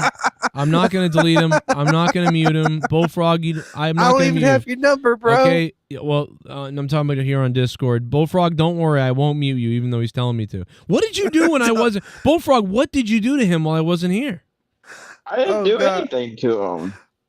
Joe, I didn't do anything hilarious. to him. That's crazy. That's Joe, crazy. you're hilarious. I didn't do anything to him. Well, I mean, he's saying that you're being He's pretty... over talking about stupid shit that's not even fucking irrelevant to this fucking show. Okay, so you weren't even talking about this stuff before I got here. He was just talking about it. No, he was talking about it. Oh. Don't lie, Bullfrog. You said that.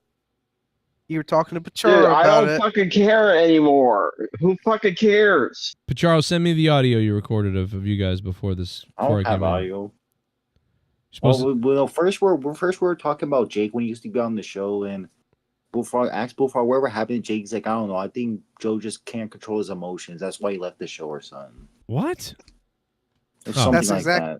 That's exactly what he said. He was just saying something. He doesn't know. I bet he doesn't even believe that. He just was like, I don't know. He just tried to come up with an answer. That's all it was. Yeah, he just I came get up with what an happened now. answer. It's not a big deal. Bullfrog doesn't know. He just said something. He was like, oh, I don't know, maybe because Joe, I don't know. Because nobody knows. So that's okay. That makes sense. Yeah, I wouldn't look into it too much, Pacharo. Pacharo, why are you such a cunt fag?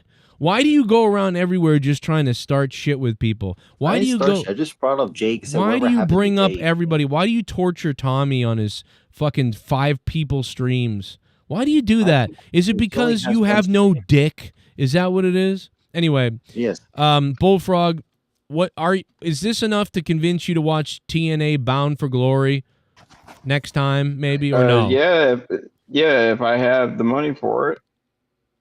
Well, why don't you just watch it for free?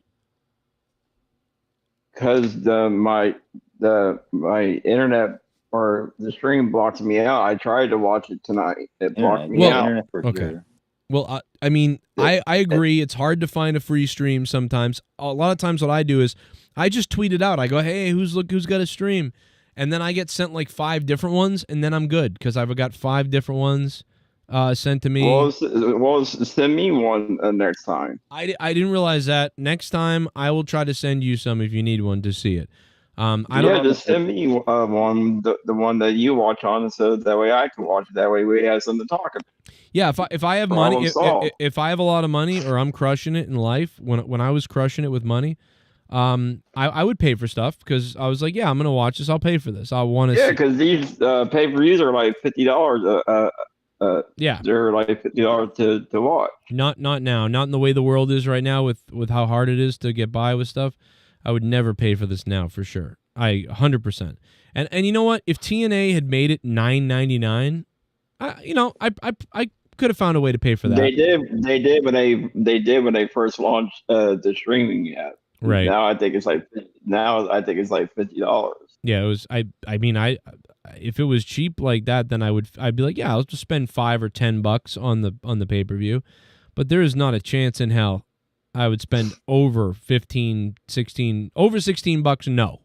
No, not right now. I can't even afford that. So I understand that. Neither can I. Pacharo, no, I get it. A lot of people can't. Well, then we're definitely never meeting up for sex. Pacharo, what did you watch any of? There we go. Pacharo, did you watch any of this Slammiversary here tonight? I just saw the results of who won. What? I just saw the results of who won the match. Was there anything that stuck out to you that you were like, what is that about? Mike Santana should have won that match. Who? Mike Santana should have won. Oh, Santana should have won. The crowd was huge for him. Crowd was. Why can't they just change the results when there's like a huge crowd getting involved? I mean, they can. I mean, they got the referee there. It's not like they can't call it. AEW can't do it either. Well, because I think that they have a long-term plan. I think the TNA and NXT and WWE, I think they sort of had this long-term plan of, crossing over with TNA and NXT. So I think they think that if an NXT guy isn't holding the belts of TNA, then that doesn't do as well for them, I guess. I don't know. Why are they burying TNA? Now they had Jesse Jane take the TNA title too. I'm assuming for the reasons I just said that they want this crossover, but I don't know why you have to have champions from NXT, for that crossover to happen. I don't know why you can't just continue to have WWE or NXT people on the TNA shows.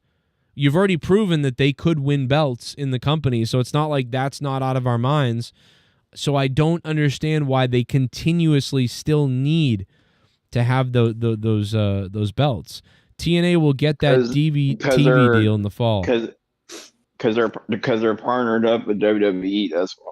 Well, yeah, I think they're partnered up with WWE, and they want this long story, they can spend a lot of time with this story of, like Northern DC just said, the chase is always more over. Like, they want this long chase and whatever. I get it. I do get it. But I'm surprised that things weren't changed at Slammiversary. At least for one of the belts. Both of the belts are still with non-TNA people. That blows my mind. I'm surprised. Yeah. Because they don't care. Because they don't care about their main roster. That's why. Roster. Yeah, they hate the main roster. For I don't think that's the for answer. TNA, they rather put the WWE people over Joe, do you than think care about do you think they should have like the their Survivor main Series roster. with Yeah, TNA? Petrarch, just talk over me. Can't Oh, even don't hear get you. angry. We might lose another co-host. No, Petrarch is bulldozes right over me. I couldn't know. even hear Bullfrog. Don't make me yell at him. He Continue. might leave. Dude, you can hear me. I'm on my headset, you fucking idiot. Bullfrog will block. Bullfrog will just mute himself. Dude, I'm on my fucking headset. Well, let's talk. Continue. Why? So you could bulldoze over me? No, you didn't. You got mad that I interrupted you. So talk. Jesus. Tony Khan is tied with Joe Hendry for the top donation. I lost my train of thought. Okay, you know I'll talk. You don't want to talk. I'll talk. All right. Well, Joe, listen. do you think? Let's Joe, go do you ahead. think they should? Do you think they should do Survivor Series with at TNA and WWE? No, but yeah. Actually, you know what? No. I think that would be kind of neat if they did. They could do NXT versus TNA. Like I would do Team NXT versus Team TNA versus Team Raw versus Team SmackDown. That'd be cool.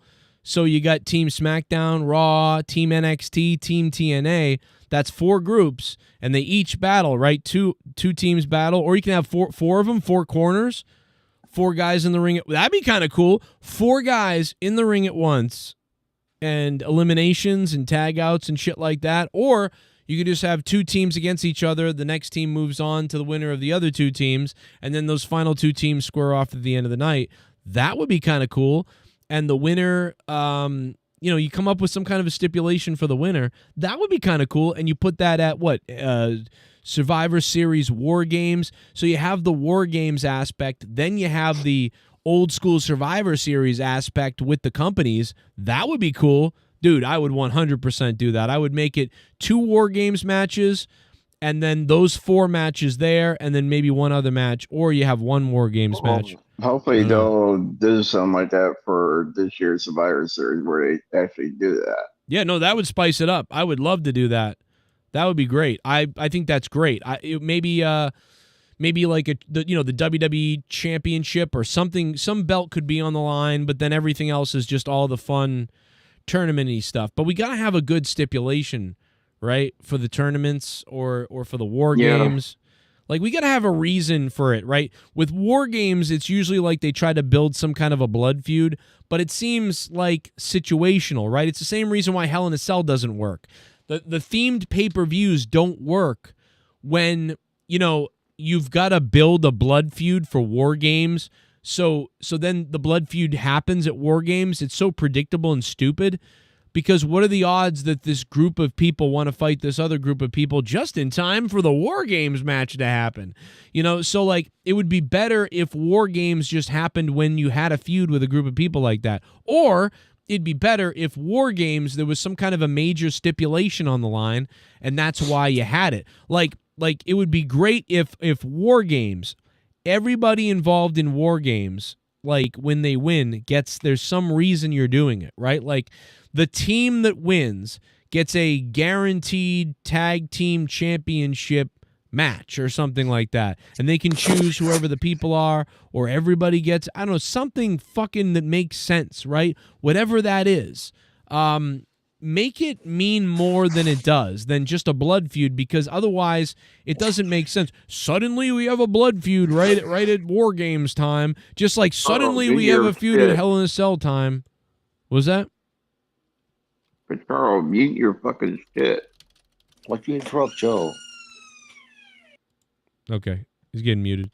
But yeah, I don't know why you interrupted me to tell you that, but probably because you're fucking loud. Charo, you really gonna mute yourself. I'll lower his volume. Tony Khan with the top donation. Also, Most Blaze as well with the top donation of $29. If you guys want to donate, Streamlabs is pinned to the top of the chat. Much appreciated. We're gonna give him some love. Most Blaze and Tony Khan, big time donators. TNA Slammiversary was nice, pretty good. Weird ending. Don't really like the ending. A lot of people didn't like the ending. It was kind of bizarre. I I was shocked by what they did, keeping the belts on the NXT guys. I'm sure that's part of the long-term picture for whatever reason. And I hope you guys can click that like button. We only have 81 likes. 150 people here. 1,000 people have stopped by tonight, but we only have 81 likes. That's either because, well, it's probably because people hate me. I don't know. Click the like button, please. Good Lord. What about John Cena working Bound for Glory? Is that a thing that's happening? Does anybody know if that's true? Is that real? John Cena's working Bound for Glory? I'd like to see Cena at Bound for Glory. I think that would be pretty interesting. And just showing up, say, hey, it's me. I think it'd be cool if John Cena led the Survivor Series team against TNA or something, but I don't know. So, do you see Seth Rollins in crutches? Did I see him? He's in crutches right now? Oh, yeah, I did. I saw him hobbling down the street with his kid, yeah. Yeah, he's got a brace on, and he's hobbling down the street with his kid. He didn't have any surgery or anything like that. He's just got the knee in like a device. So Could it be a swerve? It could be a swerve, but it could be a work. It could be part of a story, but imagine he wrestles with crutches. If it's not, he's got. It looks like it's some kind of a ligament or a tendon or something. Probably a ligament. I mean, with the way that he's probably not having a surgery, it looks like. So I don't know. I don't know. We don't know, right? There's been no new update really. We don't understand really fully what's going on.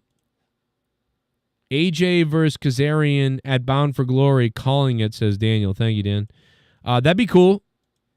You know, and if the tickets are really low, maybe I could get myself out to Bound for Glory because it's going to be right up the street. So the Hardys are once again TNA Tag Champions. That was kind of fun. Well, how much is a decent seat there at Bound for Glory? I think that could go. I think the decent seats are like $75. And you're telling me you can't afford a $75 seat? Not really. I mean, I could take money and go there, but I mean, I don't have enough to pay for anything in my life. You know what I mean? It'd be. But you could go there and then punk out Bully Ray, call him and have a fat ass bitch.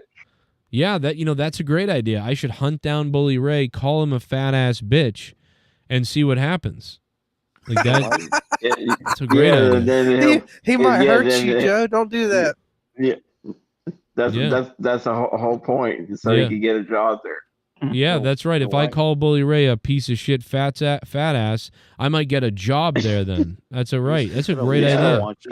Call him a hoe ass bitch. Call him a hoe ass bitch. I'll say, how's Velvet Sky, you hoe ass bitch, and see what happens. You're right. That might be wow, your ideas are so good. Like I should try that and see, where it gets me. What I should have done is created a show and sold it to Sirius Satellite Radio 15 years ago, and then I could have hosted a show that hires him to work for me. And then I could have been on TNA Slammiversary tonight like David LaCrackhead. That'd be great. Yeah, that would be perfect. Wow. And then Sirius XM, who's on that podcast with Dudley and the Italian fellow? What's his name? Bunch of losers. Haystacks Monet with a gifted membership. He's gifting one to somebody in the chat. Northern DC, the OG, received it.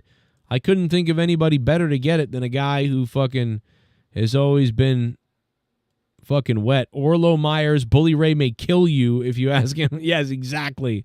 That's what I'm saying. Wow, man. No, you say, you go say, how is Velvet doing lately? Have you finger blasted her yet? And then let him powerbomb you through a fucking table. I'm going to bet that he wouldn't powerbomb me through a table. I'm going to bet he would punch my face in so my teeth stuck into my back. Then powerbomb you through a table.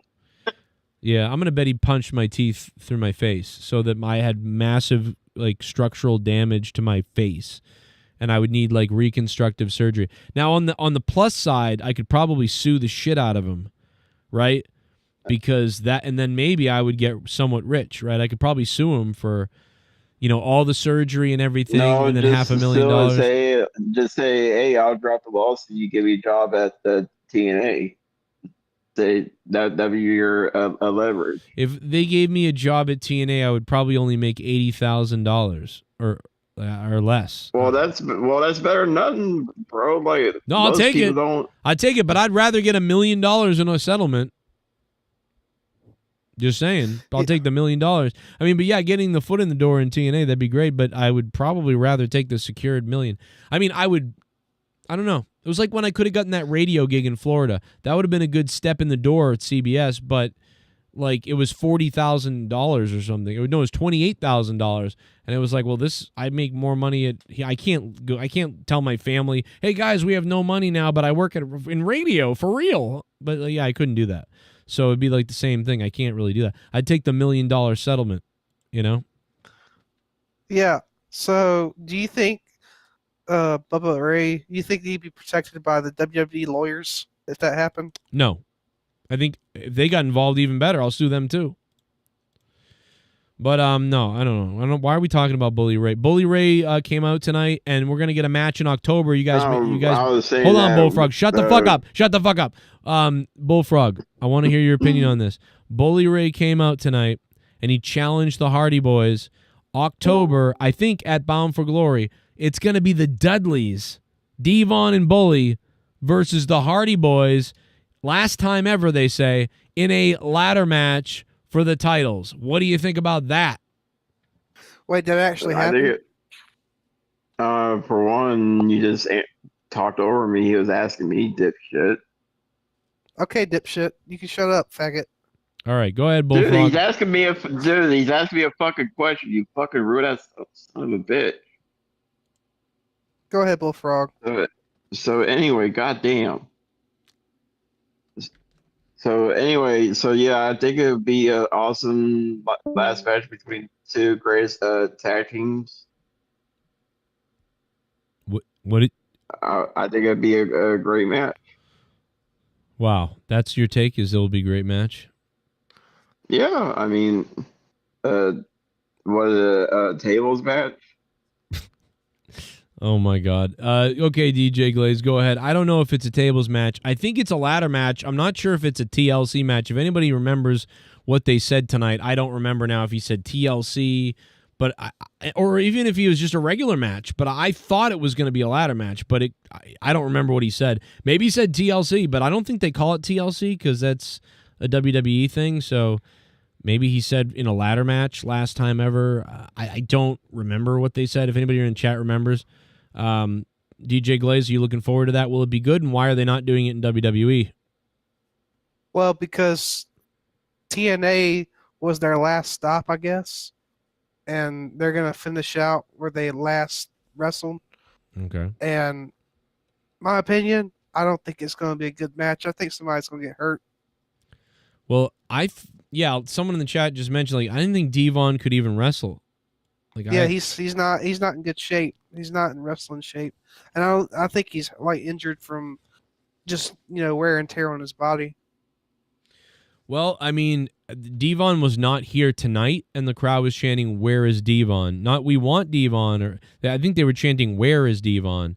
And according to Bully Ray, what he said, Devon is going to be in that match, which, again, shocking to me because I thought he was kind of like out of the picture as far as wrestling goes. So I don't know unless I missed something else, but yeah, he's like out of shape.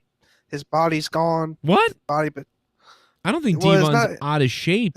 Let me rephrase that. Okay. His body has betrayed him. His body has betrayed him. Yeah, he can't do the stuff what he used to do. Well, I don't think he's going to be able to do a ton, but I just, but I don't think he's, I think it's just like his back, like you said, and stuff like that. Because, I mean, I'm looking at him. I've seen him come down to the ring recently, and, I mean, he's not out of shape, Yeah, I just said it wrong. I'm going to say his body is not what it used to be. So it's like the wear and tear from all the matches. Even Bubba Ray said that he hasn't really been the same ever since getting out of the ring. Yeah, he's battered and broken. He's battered, bruised, and broken and recovering from surgeries. But I don't know. Apparently, he's going out there to do something. And he looks good here. Like, see what he looks like here? So, I mean, he can go out there and take a few ladder shots, throw a few ladders, maybe throw some clotheslines and punches, Devon get the tables. You know, he can go out there and do a little bit of stuff. So, and if Bully Ray will probably do a little bit more of the stuff. And I don't know, man, if they can go out there and deliver something, 15 minutes, I don't know. Yeah, I think it'd be a good... No, not 15 minutes, like 7 to 10 minutes. You think it'll last only 7 to 10 minutes? That's how long it should last. Man, they'll go more than that. I mean, they could go 18 minutes. Especially if it's their last go around, they're going to last longer than that. I mean, they can spend time staring at each other in the ring, punching, and just, you know, they can kill 5 minutes right off the bat of nothing. And then they can literally do 10 more minutes or 15 more minutes and potentially get to 20 minutes in a ladder match, I'm assuming. So I think they will do around, you know, I'll say I think they might do around 18 minutes in a ladder match, you know, quite honestly, but they will have to be careful with Devon. You know, I obviously you got to be careful. You know, I mean, Jeff Hardy's crazy and the guy will still do all the stuff and kind of carry the match. You know, I'm sure Jeff will do that, but he's got to be, they've all got to be careful. Like their style, reckless style and aerial style that, you know, it's not like, you know, Hulk Hogan coming back for his match against The Rock, right? Where the guy's just going to take a couple of leg drops and punches and, you know, those sort of things, that type of match. Like these guys made their shit on like death-defying moments and matches and brutal matches and shit. Like these guys are way more beat up than a lot of old-timers that have come back, right? Back in the day, the old-timers that come back, these guys are much more beat up than like, you know, Tito Santana and like Roddy Piper coming back. Yeah, they didn't look great at the very end, although Tito did pretty good. But, you know, those guys, they did wear and tear in their bodies. There's no doubt about it. But, I mean, they didn't do this level of wear and tear, and we're seeing these guys come back. So you almost just, I don't know, man. I love it. I love that it never ends in a way, but in another way, it's like I'm happy with these guys wrapping it up soon. You don't want them to because it's still so entertaining, but man, I mean, we're getting in the record. We're getting into record territory of watching guys who have destroyed their bodies like still wrestle at this time. I mean, the only person I can think of that really tortured their body as much as maybe some of the newer guys who are starting to become 50 years old now, guys who are becoming 50 and 60 now, or 40, 50 and 60 now. The only example of that guy that I can think of is Terry Funk. Terry Funk is probably the older example of somebody who was out of his mind back in the day. I remember Terry Funk from Roadhouse. I didn't know that was him until I watched wrestling. Jesus. Did you jerk off to Roadhouse? No. The only thing about that movie is everything can be solved with kicking. That's true. All your problems can be solved with kicking. They made a new Roadhouse. Yeah, it wasn't as good, but it was all right. I didn't see it. Conor McGregor was in it. Oh, yeah? Yeah, Jake Gyllenhaal. Was he cheating on his wife in it and punching old guys at the bar for not drinking his drink? Yeah, he probably was snorting blow. Let me tell you something. Conor McGregor has turned out to be a piece of shit. That guy sucks.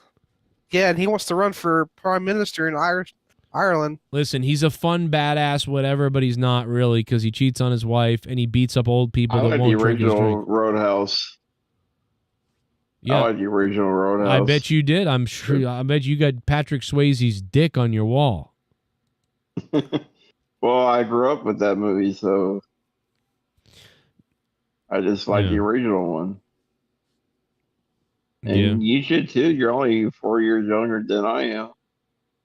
I don't know what you're saying, Bullfrog. I'm 4 years younger than you. What are you talking about?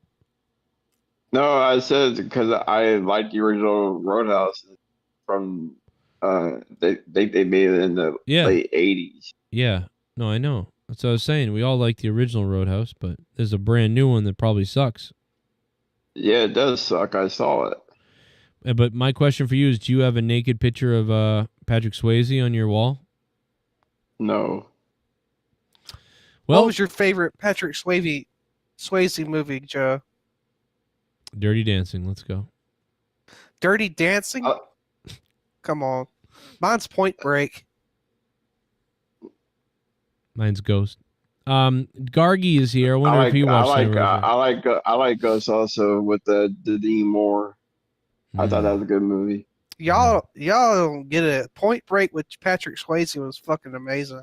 Yeah. I like it. It's about the bank robbers. I like this surfing movie. We like bank the robbers. women's. Let's go. We like the lady movies. And Point Break was about them robbing banks and being surfers. Yeah, David makes a point. It's going to be a weak match because Bully Ray and Devon can't go through tables. They can't take the falls from a ladder. I think Bully Ray potentially will take falls. I got to be honest. Jeff Hardy will. I think they all will, except for they just got to be careful with Devon. I think he's the worst of in worst shape of all of them. I think they can fight in the crowd. They can do a back body drop reversal onto a ladder. They can take it pretty easy. We got Gargi joining us now. Everybody else has been here but didn't see Slammiversary. I did see Slammiversary. Gargi, did you watch any of Slammiversary or any highlights or anything? Most of it, not all of it yet. I haven't gone through it all. Oh, but Enzo Amore coming back. What the fuck was that? With that belt, Jesus Christ! And they were like, "Oh, we have the new third top best promotion of wrestling, the fourth whatever." And I was like, "Who the fuck knows about this shit?" I don't know. I know, right? Like, I had no idea. They got that Umaga's son, who's got like more felonies and kids than ever. Yeah, I really do like Umaga's son. I can't remember his name, but he's really good. He's very ghetto, but he's funny. Is it Fat 2 or something? I don't fucking know. There's Not so many of them. Zilla, I swear, Zilla, a lot of those fucking Samoan, a lot of the Samoan people have been to jail plenty of times. They've got more fucking priors underneath their belt than I've seen in anybody else's family. He's actually Zilla Fatu's been to jail for like 5 years. Where that's his name. Jacob Fatu was in jail for like I don't know a year or so. I can't remember. Yeah, he's like, and then fucking, they're like, I gotta do better. I'm gonna start wrestling and shit. And they all go to wrestling. They go to jail and then they go to wrestling, right. Or they fucking break their knee in football and they go to wrestling. I thought Enzo Amore was coming out with Sid Justice's clone. Dude, I thought it was Sid Vicious too, bro. Yeah, even though he's dead, but.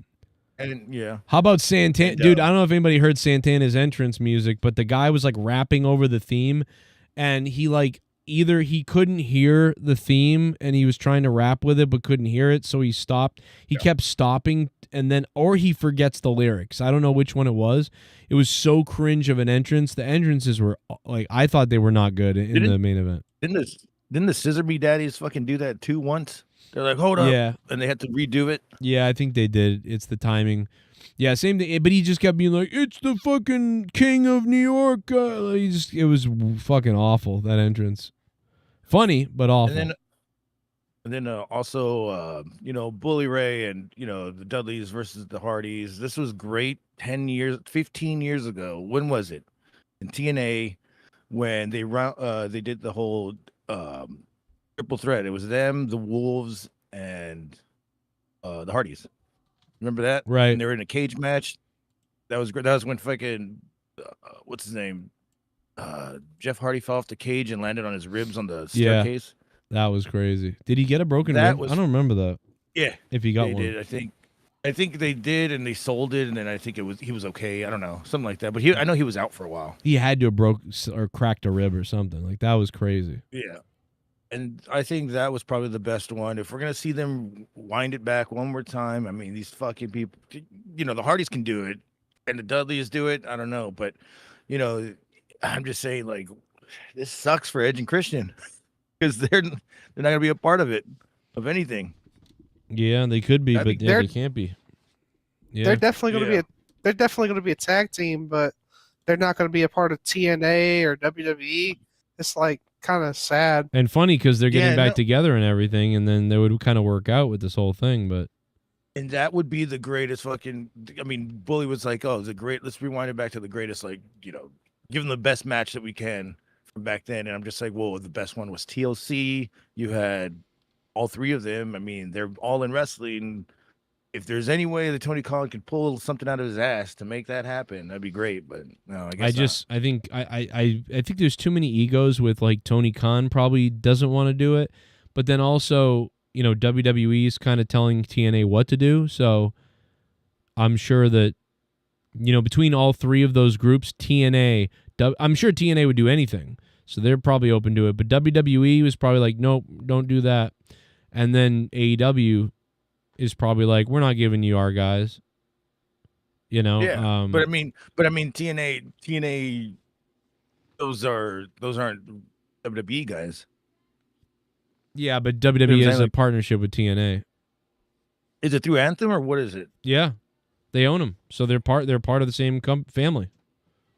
Fuck. No, not Anthem. It's part of It's not how the fuck is the relationship? Is it TKO?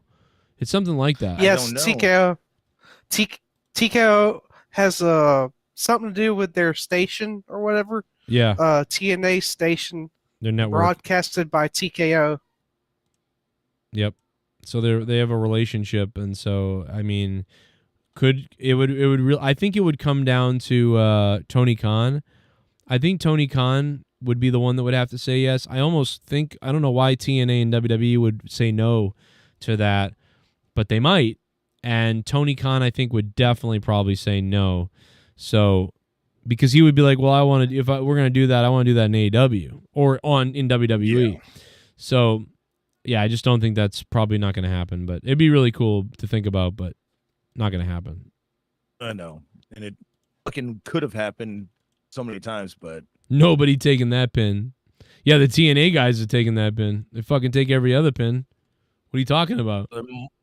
Multi-year partnership. That's what they have. TNA looks like bitches, bro. They lost their belts to NXT people, and then tonight at Slammiversary, TNA people still didn't win the belts back. I mean, TNA's getting the shit beat out of them. Yeah, JC just won the fucking TNA title, right? Yeah. So she's got like I mean, they've had these titles for a while, since like the WrestleMania time.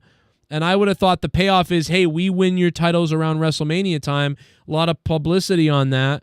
And then at your biggest show at Slammiversary, the titles will cough up back to our TNA people. And that's the payoff. And 8,000 people sold at this arena, big show, all this stuff. Yep. And then tonight, nobody wins back a TNA championship? Wow.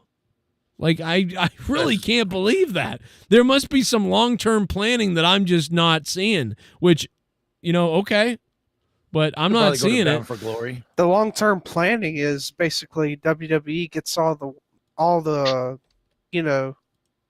the good stuff, and TNA's left with really nothing. Well, I don't think that's true. I think there's 8,000 people sold out of this place tonight. We're talking about it. Other people are talking about it. I think they got a lot out of it. It's just that, when you look at it, it's just it's surprising. I'm not one of these people who's like, oh, they're buried. It's the end of the world. Yeah, I think Joe Hendry is suffering a little bit. I do think Joe Hendry is suffering a bit. But in the end, TNA is winning from all this stuff financially. Yeah. So, they're getting a lot of eyes on them, on their product. Yeah, but they've got to win. Eventually, they've got to win. I mean, this is bizarre. Yeah. And I'll grab my coffee real quick. What's up, Gargi? How'd you do last night? What do you mean? I was here. You're fucking, I know, but I mean, like, you were dancing on your broken foot. It was kind of crazy. Oh, yeah. Yeah. No, my foot's fucking feeling good now. I think I could jump on it now. I just can't do it without the boot. I need the boot. I tried to do it without it, and fuck that. It fucked up. But I was going to say, what was with AJ Styles coming in and fucking telling everybody he was going to come in like 3 days ago, 4 days ago, and he just comes in and not say a damn word? Did I miss something? No, he said a bunch of things. He just didn't have a match. He said like, you're the future of TNA. Like, congratulations. They play my old theme and then I leave. That was it. It was just a nice little appearance, I guess. I was hoping for something bigger, but it's still cool that you got to see him in TNA, I guess. With his old theme, yeah. They had talked about that on like that Fish Fillet Guy's fucking podcast. He had talked about this like a month ago.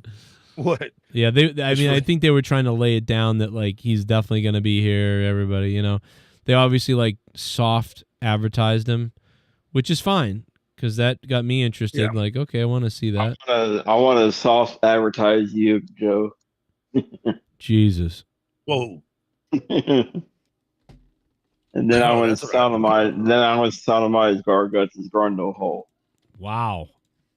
I didn't know a grundle has a hole. It Does does. he know what a grundle is? It's called Cronin. Yeah, Gargi, I would listen, Bullfrog. How far in me would you go, Bullfrog? I would go deep in. I would go deep into your hole. The far as it would go. What the hell? I would go deep into your. All right, okay. Hole. What the fuck is wrong with you? Just listen to this laugh. Jeez, he's coming while he laughs.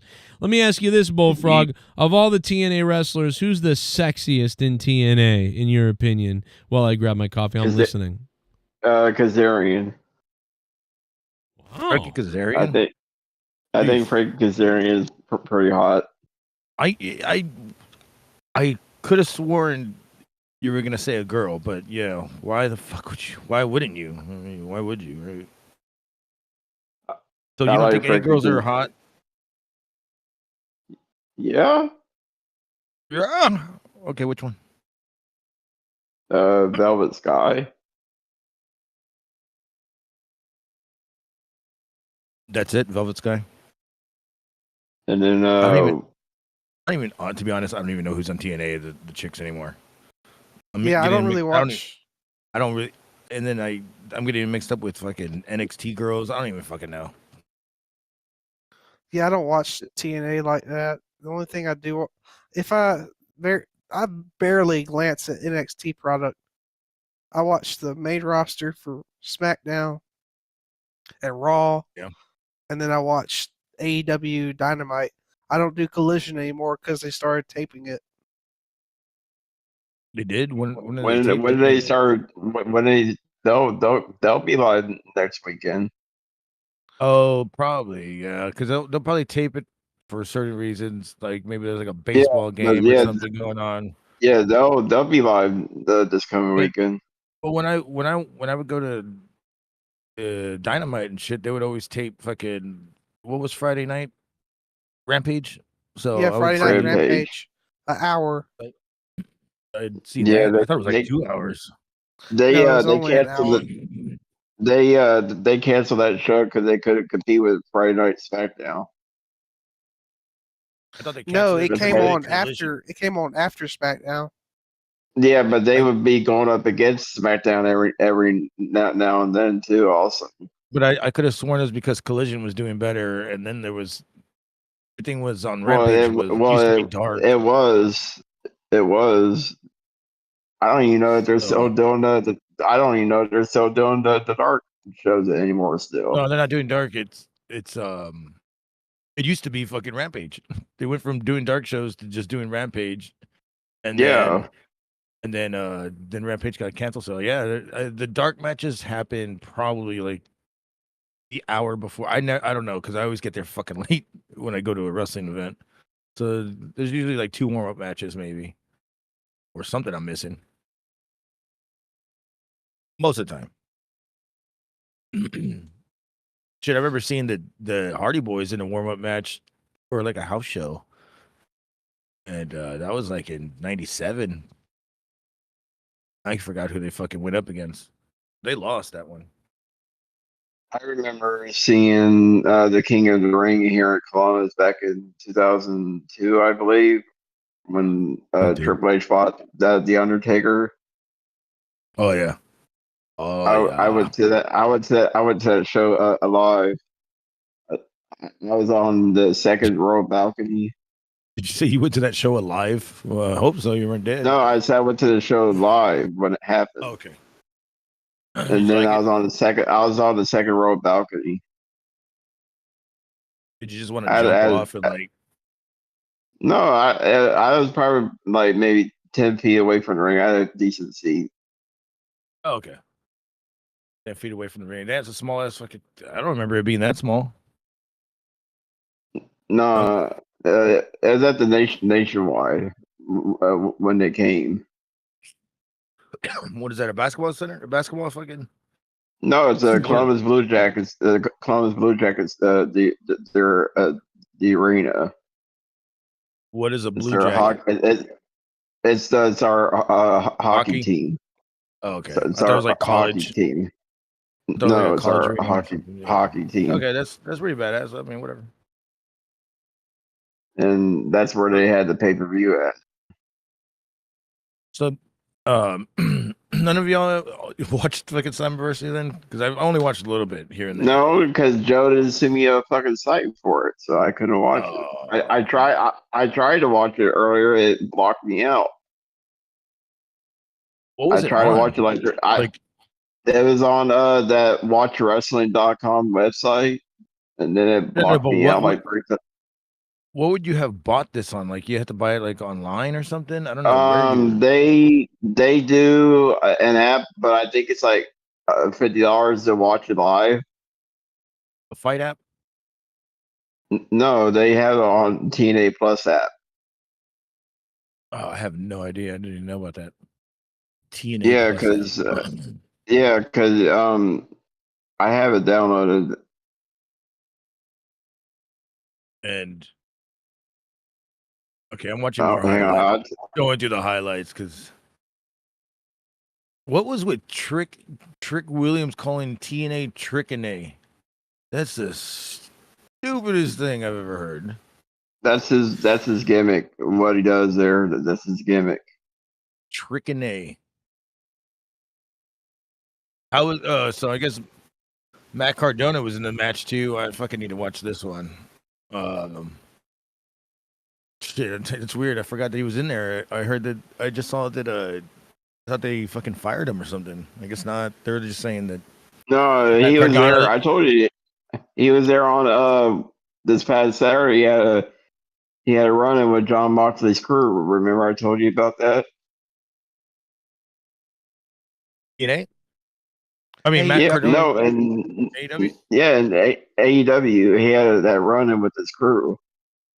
Oh, okay. Yeah, and I had saw like this video or like this thumbnail. They're like, Matt Cardona's a big flop in fucking TNA. I was like, oh god. Maybe he's flopping on purpose to fucking get back in WWE. That's why he wants to be in TNA right now. He's like, hey guys, I'm right here. I'm not calling myself the King of the Indies anymore. Yeah, I thought it was funny when Kevin Owens said somebody seems to be happy with the Indies, begging to come back to WWE. That was hilarious. Are you fucking happy? He's like, are you fucking happy or not, dude? Like, what's going on? Yeah, because he said he wants to be in there, but he keeps calling himself the King of the Indies. But hey, that's Chelsea Green's fault. That's what she made him, and that's his gimmick now. I mean, all of the Chelsea Green's an idiot. What? Why? She's an idiot because she says she doesn't want to strive for like the best of the best. She doesn't want to be a world title contender or a world champion or anything like that. She's satisfied where she's at. Well, obviously that's not get you far. Well, did she say that in an interview or in a promo? She said that in an interview. Well, then she's happy where she's at. She don't need to fucking. She was on turn her body. She was on Fish Fillet. Oh, Fish Fillet.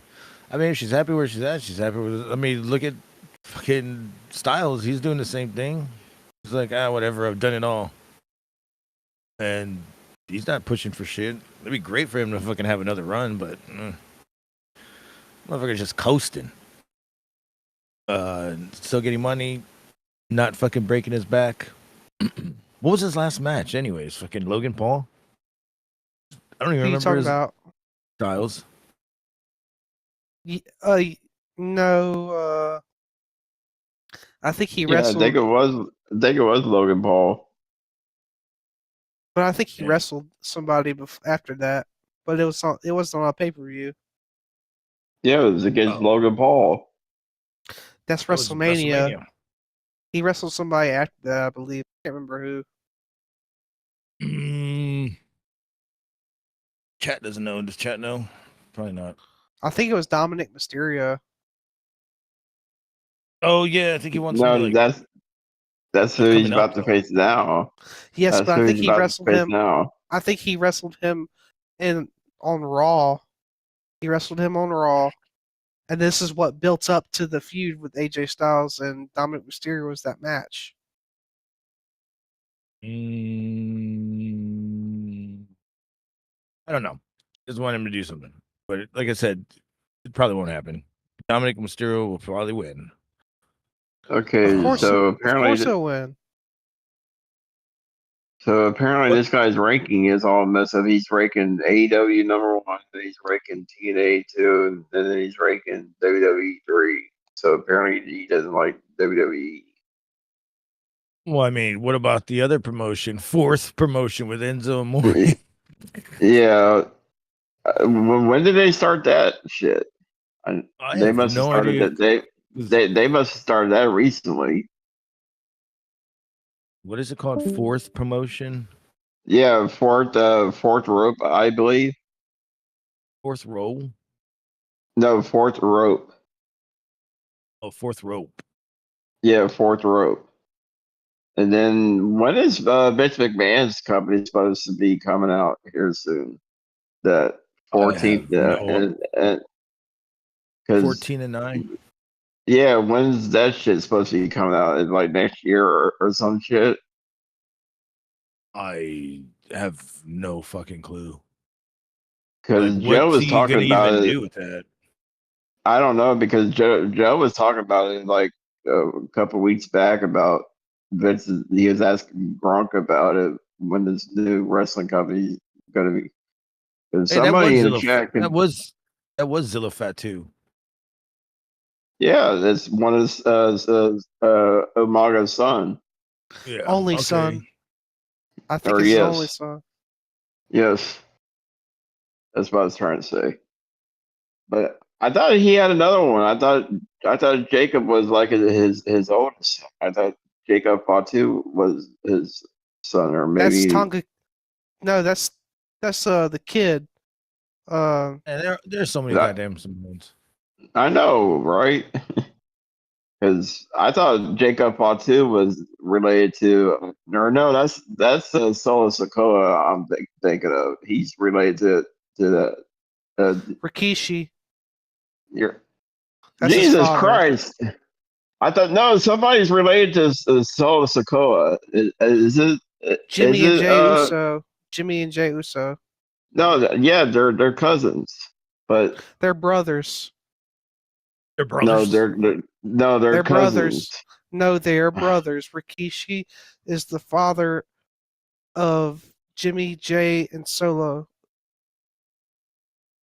Okay, I don't have to look up their real backgrounds. This is getting confusing. I think it's Tonga Kid. Tonga Kid. Tonga Kid is Jacob Fatu's dad, or passed away, or whatever. I just found somebody's related to Solo Sokoa, or I think Solo Sokoa is related to the Umaga guy, also. That's their uncle. Okay, then that's probably what I'm thinking of then. Uncle Fucker. Jesus Christ, that was a scary dude. I wouldn't want to come across Umaga in the dark corner. That was a scary dude, or was. Dude, the Umaga back in the day was pure bad. Do you remember Umaga? He was badass. No way. Then he had that manager, Armando Estrada. He was offering everybody Cuban cigars every time you ran into Estrada. You're like, you want some of my Cuban cigars? He was wearing that. He was wearing one of them hats all the time. That was like part of his gimmick. No, I don't remember that. You don't remember his manager, Estrada? No. Should I? Dude, you have to go back and watch some of Umaga video clips then, because he is with them like another one. Jesus Christ, where the fuck were you at?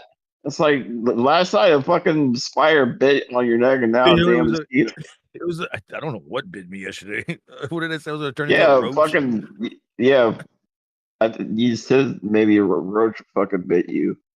Yeah, I don't know how, but that shit fucking stung. I was like, what the fuck was that? Maybe it was a bee? I don't fucking know. Something bit me. It was a June bug. One of those fucking little things that get in your fucking hair. And they fucking you have to kill them to fucking get them out, or a beetle. I fucking hate it. Yeah. I've had that happen to me before. I got bit by a random ass bugs before. Sucks. You got bit by a random ass what? I did. A while back ago, I did. I had to get my place sprayed. What is that? He means called the Terminator, the Terminex, whatever it's called. The Terminex. Yeah, the flea people. But yeah, I got bit before. It fucking sucked. The pest man. That's what I'm trying to say. Yeah, the pest control people. I always thought you had fleas. No, just that one time.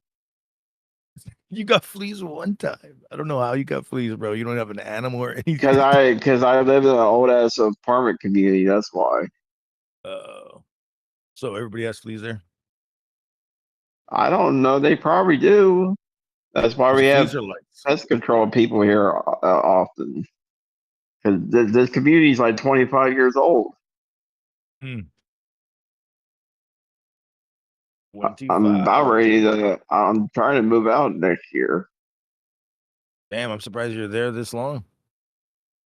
Yes, I'm trying to move out next year. I moved out a long time ago. What do you live in an apartment? Yes. I have a 1-bedroom the apartment. And I'm trying to move out then next year, hopefully.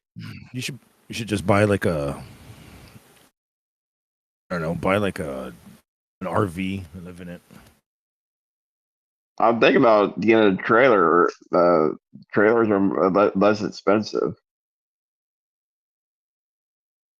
Because when I was younger, I used to live in a trailer, so I'm thinking about getting a trailer. Okay, you mean like no, they're like house trailers. Yeah. Yeah, I'm thinking about getting a house trailer to rent one. A single wide or a double wide? Yeah, is that what you're saying? Probably double wide because they're more bigger, more room. Probably double wide. That's what I'm thinking about getting. Something few of those before. Because when I was younger, I lived in. Because when I was younger, I lived in a double wide. The trailer.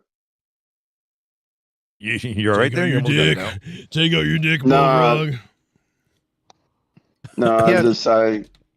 My let me voice see your goes in and vagina. I out. want to see your vagina. What? Dude, I got a dick. I don't have a vagina. Oh, well, I'm sorry. No, that's you too probably bad. got one of those rubber ones though in the closet that you go into. Then you got to clean it every. But yeah, couple I'm months. thinking about getting a double wide trailer hopefully when my lease is up next year. You ain't gonna fit in it. That's why he's getting a double wide. Oh, okay. No, I was saying when I was younger, I used to live in a double wide trailer, so I'm thinking about getting one because they're easier to get. Yeah, I believe it.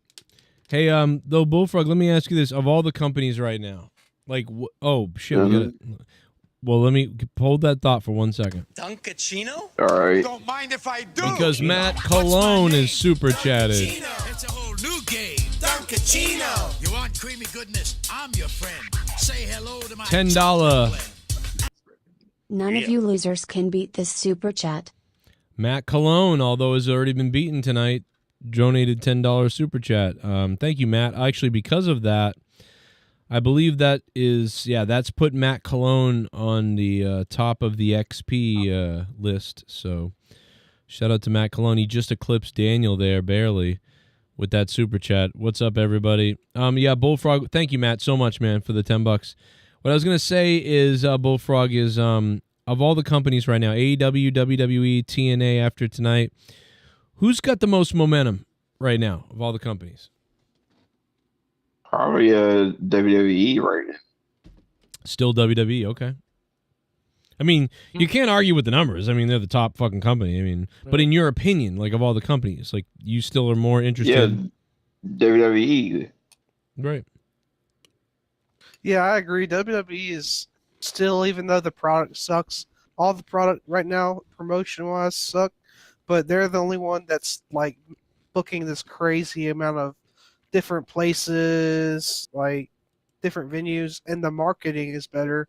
With Nick Khan doing what he does, he's able to book like great places to have their matches. But you know what? I'm trying to ask you, like, which one do you like the most? I know which ones are doing the most. WWE is always going to be the most successful, almost always, right? So I'm really just saying, like, who has the most momentum? Who are you most interested in watching? Probably not TNA, because most of you guys didn't really watch the full thing, although Gargi watched most of it. But, like, you know, NXT, AEW, WWE, like, if one of them was on tomorrow, like, what are you watching? Like, tomorrow, there's a show, 2-hour show, nameless show, that every company is putting on. Which one are you flicking on to? Most likely. Like, without knowing a card or whatever. I mean, they're all about the same, really. They haven't really... Monday Night Raw. Wow. I mean, they're about the same. Wow. They're really about the same. Bullfrog, I said nameless show, like... Okay. That NWA company, but I think they come on. Oh my God, Bullfrog! You're fucking retarded, bro. He said name a nameless show, but nobody watches NWA. So no, I was saying like WWE, AEW, and TNA all are going to be on in the middle of the day with some random show that they're all deciding to do tomorrow. Which one would you watch? Like not calling it SmackDown or anything. Just in the middle of the day, there's a 2-hour show. All of them are doing one. Which one would you watch? And then you said Raw, which is retarded because I said that's not what I'm saying. You know, whatever, Bullfrog. Never mind. 2 + 2 equals rape. I had no idea what you're saying at this point. I can tell. I can tell too. I mean, a nameless show, that would be any company on during the day. So that's it not would what be nope. what are the most popular one. Oh my God, Jesus Christ! You are a fucking retarded fucking asshole. There we go. You have to give him an I want to example. kill you. I want to chop your dick off. So what did you? Can you chop it off, Daddy? You're retarded. Trick Williams retains. I cannot believe that the TNA guys all retained or didn't win back the titles, and the NXT people are still champions. That's blowing my mind. I think Joe Hendry's fucked. Like, is this guy not a fucking loser joke at this point? How can he not be? Joe Hendry? Yeah. I believe in Joe Hendry. That's all he is now. He's a gimmick. He's became a gimmick. Yeah, because nobody believes in Joe Hendry. You know what you believe in, Bullfrog? Underage women. No, dude, I don't swing that way. Oh, okay. That's not what your niece said. No, that's not okay. Don't say that, DJ. By the way, he said that about her. Get it right, all right? You fuck. But anyway, stop with the niece stuff. It's terrible. How can I? Adam, you can get added to the Discord if you want. I'll put the Discord link in the chat because obviously we fried Bullfrog's brain off the fucking rails tonight. So let me. There it is for you. You can talk to Gargi about anything. Garguts is giving sex advice. Whatever he says, do the opposite. Yep.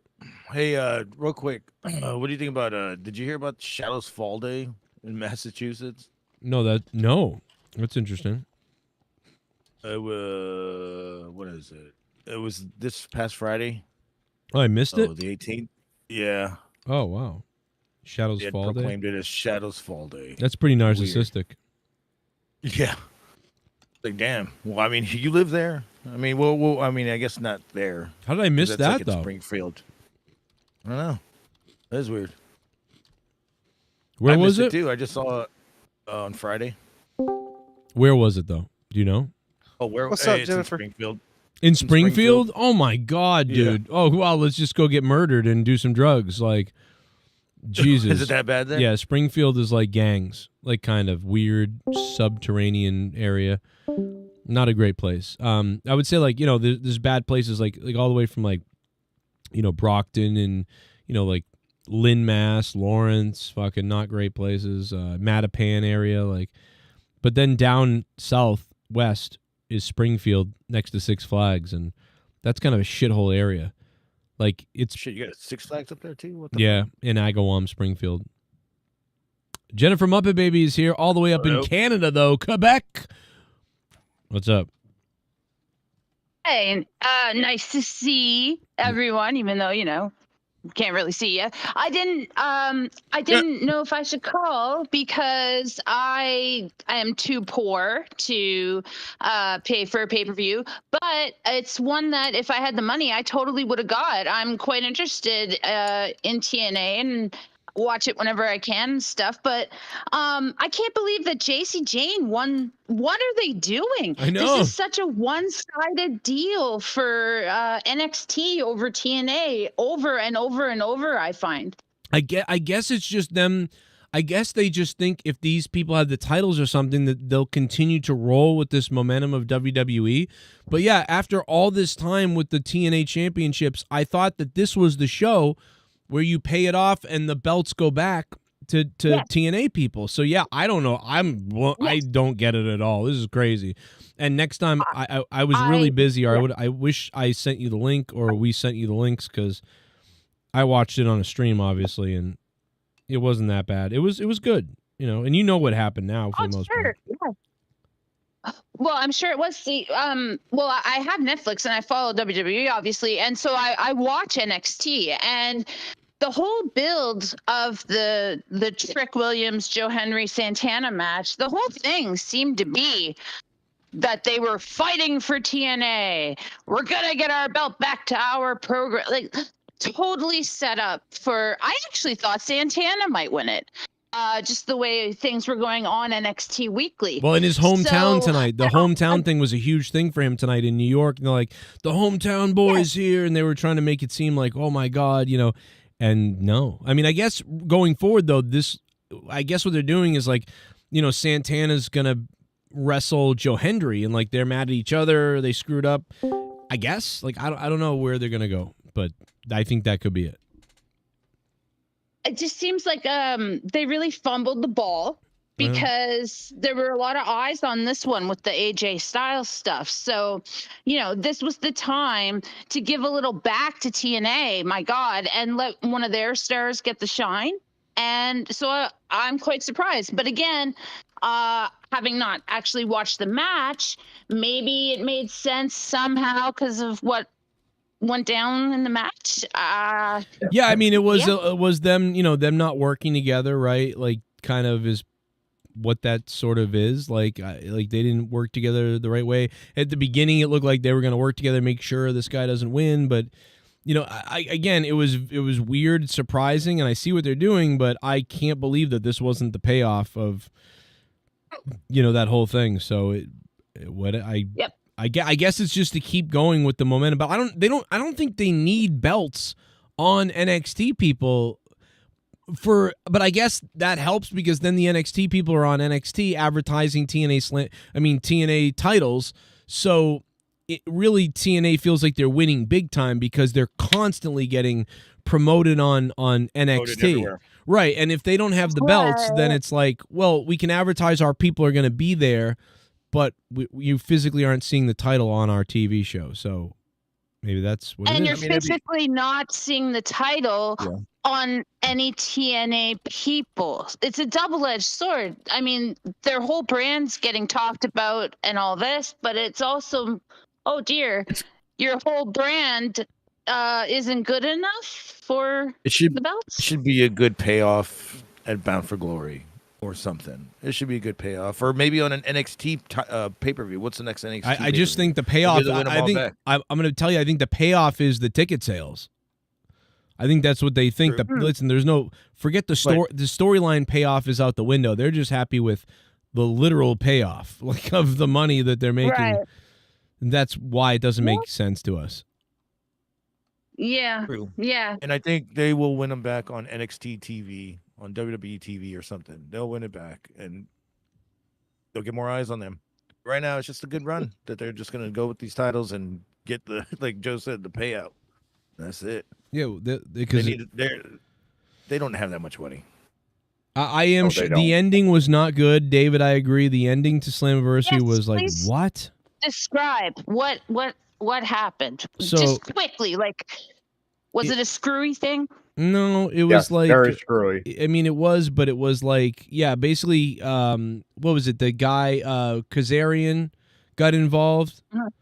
So he got in. If I remember, because I didn't see it all, because my stream was off and on as I was watching. But basically, Kazarian interfered, and that allowed. And he got ejected. He got ejected off the ringside. Right. And then Trick got acted like he got hurt. Yep. And he sat out like half the match. Yeah, he dove in at the end.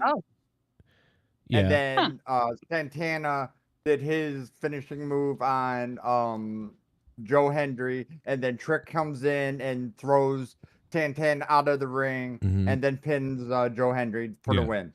Yeah, so basically it was like Trick ran in the ring and stole it. He ran in the ring and stole it, and it was like, oh, okay. I get the idea, and that's fine. It just felt weird. It felt like the match was going to go on longer, and there was going to be a finality to it. I didn't see it kind of ending like almost like the end of a Impact show or something. I don't know. Well, it also sounds like what just happened with the Lyra Bailey Becky triple threat, where Becky just comes in at the end and takes the pin off the other's work. But I mean, was it at least a good match? Because it was the most hyped one on NXT TV these last few weeks. Yeah. But not really. It wasn't. I give it a 4. I give it a 4 out of 10. 4. Yeah. I think it was all right. I mean, it wasn't good too. The entrances were weird. Trick Williams' entrance was weird, and then dude, Santana's guy was rapping like they were playing the real song, right? So imagine this: they're playing the real song on the speakers, and then when the guy was there rapping to it, but like when he spoke in the microphone, it was like way louder than the music. So I don't know if he didn't know the words or he couldn't hear the music. And I think it's that he couldn't hear it. So when he was rapping over it, he would not be able to hear it at all. So he would stop and wait to see where he was and lose track of where he was, and it was all over the place. And then he would just start yelling things like, "Yeah, what's up? The prodigal son returns to New York." And he just kept saying that, and like it was wicked annoying and fucking bizarre. And like the chat, the illegal stream I was watching was filled with chat people that were like, "Shut the fuck up. Oh my God. This is cringe, blah, blah, blah." And so so it started bad. And then, then the match started good. And then, right around the middle of the match, it sort of lost its way. And then they just started setting up for that ending. And I don't know if maybe because my stream was off and on I can't give you a perfect answer or review to these matches because of the stream I was watching was so bad, but it felt like the match wasn't as long as it should have been, and it never got to a point where I would ever watch that match again. And then also the ending was so dumb the way it was that it was just like, let's get out of this type of match. Like they almost should have had this match go on earlier, and they should have had a main event match. That's what it felt like that they screwed up with the match placement. But I don't know. Sounds like I totally agree with you, Joe. His poor timing as well. Yeah, maybe Bummer. That's upsetting. It wasn't great, but there's been other Slammiversaries too where the same things happen where there's like 2 or 3 really good things that happen during Slammiversary, and it's a pretty good show. And then like the main event happens and it's not great or something, and it just you're like, "Oh, that wasn't the best ending," but I feel like that's happened other times at Slammiversary. What was up with Tessa Blanchard tonight? Because I missed the result of that. She went off her rocker. What? Right. Yeah, please. Let us know. Yeah. Rocker. She beat the shit out of the ring announcer. Okay, so that's what I thought, but I didn't really see it. And then I remember that when the commentators were like, "That was one of the worst attacks we've ever seen," blah, blah, blah. So why are they doing that to Tessa Blanchard? Are they trying to set something up where she's crazy, or they're going to suspend her? Or? I have a theory. I was reading what was happening as it was happening, like reading live updates and that. Yeah. I guess, the crowd was on Tessa pretty badly, chanting racist and racist at her. So maybe it was, okay, we're getting real life heat on Tessa, so we have to do something to justify these crowd chants, because I don't know if they were letting it go out like without being bleeped, because they bleep the crowd sometimes, but I don't know what channel or whatever TNA, so I don't know if that's a factor. But I mean, when a crowd's chanting something that you have to bleep, well, they hate that, I'm sure, or they at least want to justify it by explaining it through her actions. Why don't they let her? Why don't they have her beat up a black girl in the back? Right. Fully embrace it. Yeah, just literally lean into it, and have I mean, don't do it like it's part of the story, and that she is a racist, that's why she's beating up somebody, but literally put her in a feud with a black girl and have her beat that girl up in the back, because that's kind of funny, because they're going to be chanting racist now even more. I don't know, but I'm sure they're all tiptoeing around it and they're worried, and they're probably just hoping that the fucking shit stops. And what I just said would make it worse, so they probably would not want to do that. But I mean, it is what it is. People have that perception of her now, and they're gonna. This is like her own personal what chant, I guess. I don't know. Yeah. Yeah, I know that she's been called racist for a long time, and I don't know what she did to get that originally, but I think what it was is she pissed off somebody, and of course you could just go for a derogatory term, and that's all it was, and it just got caught on. I mean, I've been around Tessa Blanchard before. I've never saw anything about racism at all. All it takes is one thing, right? You get in a fight with someone in the back and you're screaming at each other, and somebody calls her a dumb white bitch, and then she calls someone an N-word. Now she's a racist, or she just says, "Oh, someone's a dumb N-word" or something, and then she gets called a racist. I don't even know how these rumors started. I don't know the real facts.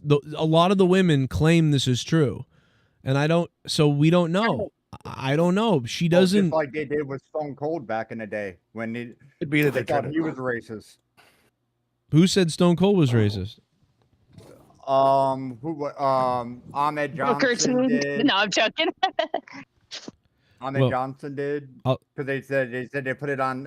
Somebody. He's right. Right. They wrote it on his truck or something like that. I remember that. He said that on his podcast. Steve Austin said Ahmed Johnson, the same one that got his ass beat by can't remember his name, but anyway, yeah, he said that. That's what Steve Austin said. Stone Cold said that Ahmed said he was racist. Yeah, I heard about that too. They wrote it. They scratched Stone Cold wrote the N-word on his truck. They scratched it in on their truck or something like that. Stone Cold did. Well, I could see people doing that, and that's pretty bad, but as a joke, although that's nowadays people would be like, that's not a joke, that's fucking crazy, but maybe that's why they thought it was funny. But I don't think that's okay. That's a pretty crazy thing to do. If Stone Cold did that, I would hope that Stone Cold, because Stone Cold does not seem like a racist person now. The way he speaks and stuff, he's anti-racist and shit. But I mean, he could have done racist. We all know Stone Cold's an asshole. yeah, and he could have done racist things back in the day, but not be a racist. I get it. But yeah, but we also, a lot of people call Ahmed Johnson a liar, though. So I don't know. A lot of people say Ahmed Johnson's quite a liar. Well, Ahmed Johnson pissed off Ron Simmons, and Ron Simmons, when he got healthy again, he just beat the fuck out of him. He just beat him senselessly. And he's never been, Ahmed Johnson's never been the same ever since. Listen, there was a lot of power trippy white guys in the WWE at the time. Shawn Michaels. I don't know about Triple H. I think Triple H has always kind of been in the group, but wouldn't say anything like that. But, Shawn Michaels at a time certainly probably threw that around and did things like that. I believe if Shawn did it. Stone Cold, man, I don't know. I find it hard to believe he would do that, but But hey, he might have. We don't know. I mean, and these guys are silly bastards drinking. There was rumors going around that Triple H was a racist thing because of his Black history. Oh yeah, because recently, that was retarded. I mean, that's not a rumor. That's people just jumping to conclusions, about Triple H. Triple H is given. I want to say that Triple H is probably given more diversity options to anybody that we've ever seen as far as a booker. He's pretty close. Like, I don't know, like if you watch NXT, yeah, man, there's tons of black people on NXT that are quite famous and popular. People would say Shawn Michaels more so than the main roster, actually. Well, but HBK runs it though. I don't know. I don't think Triple H. Pardon? Oh, I said but HBK's been in charge of NXT for a couple of years now though, so I mean, it's not like I think people would probably say, well, Triple H gets no credit for that because. Yeah, good point. You're right. And I don't know if it's a racism thing. I think it's just Triple H gets his, few favorite horses in the stable, and that's it. Yeah, and you're like kind of like someone he works with or not. And everybody's got their perception of stuff, and Triple H still, Triple H is open to anything and anybody, I'm sure. But Triple H, he probably has an idea, guy with long hair, looks that part, whatever. Triple H has his take on who he sees as a star and that sort of thing. I'm sure he does. But yeah, he pushed Keith Lee. Keith Lee was a big guy, didn't have long hair. He didn't have this great promo ability, and Triple H was high on him. He told everybody about how much he loved Keith Lee. I mean, that's not a guy who's racist.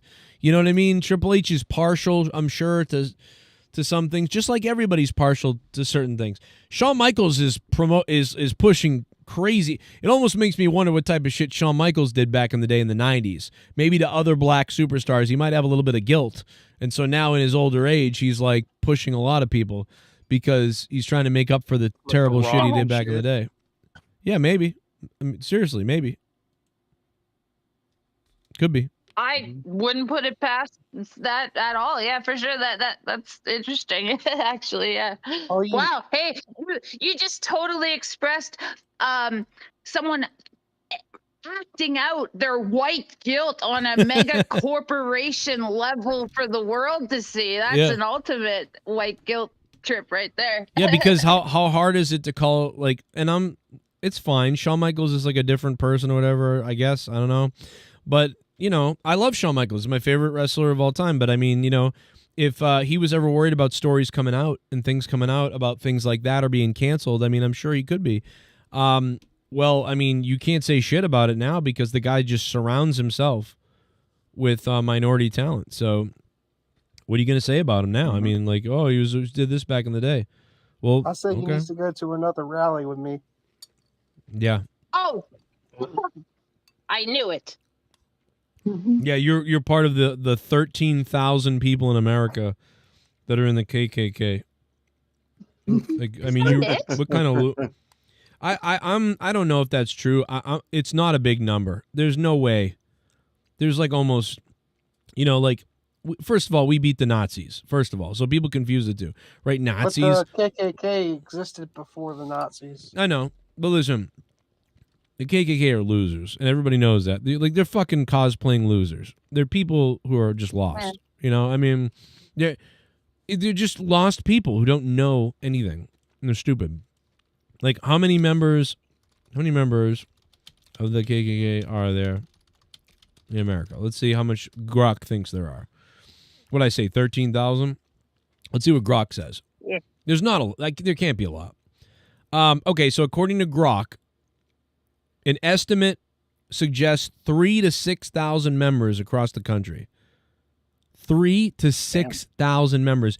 By the way, the news media in this country and maybe even other countries would make you think that like 10% of America is the KKK or something.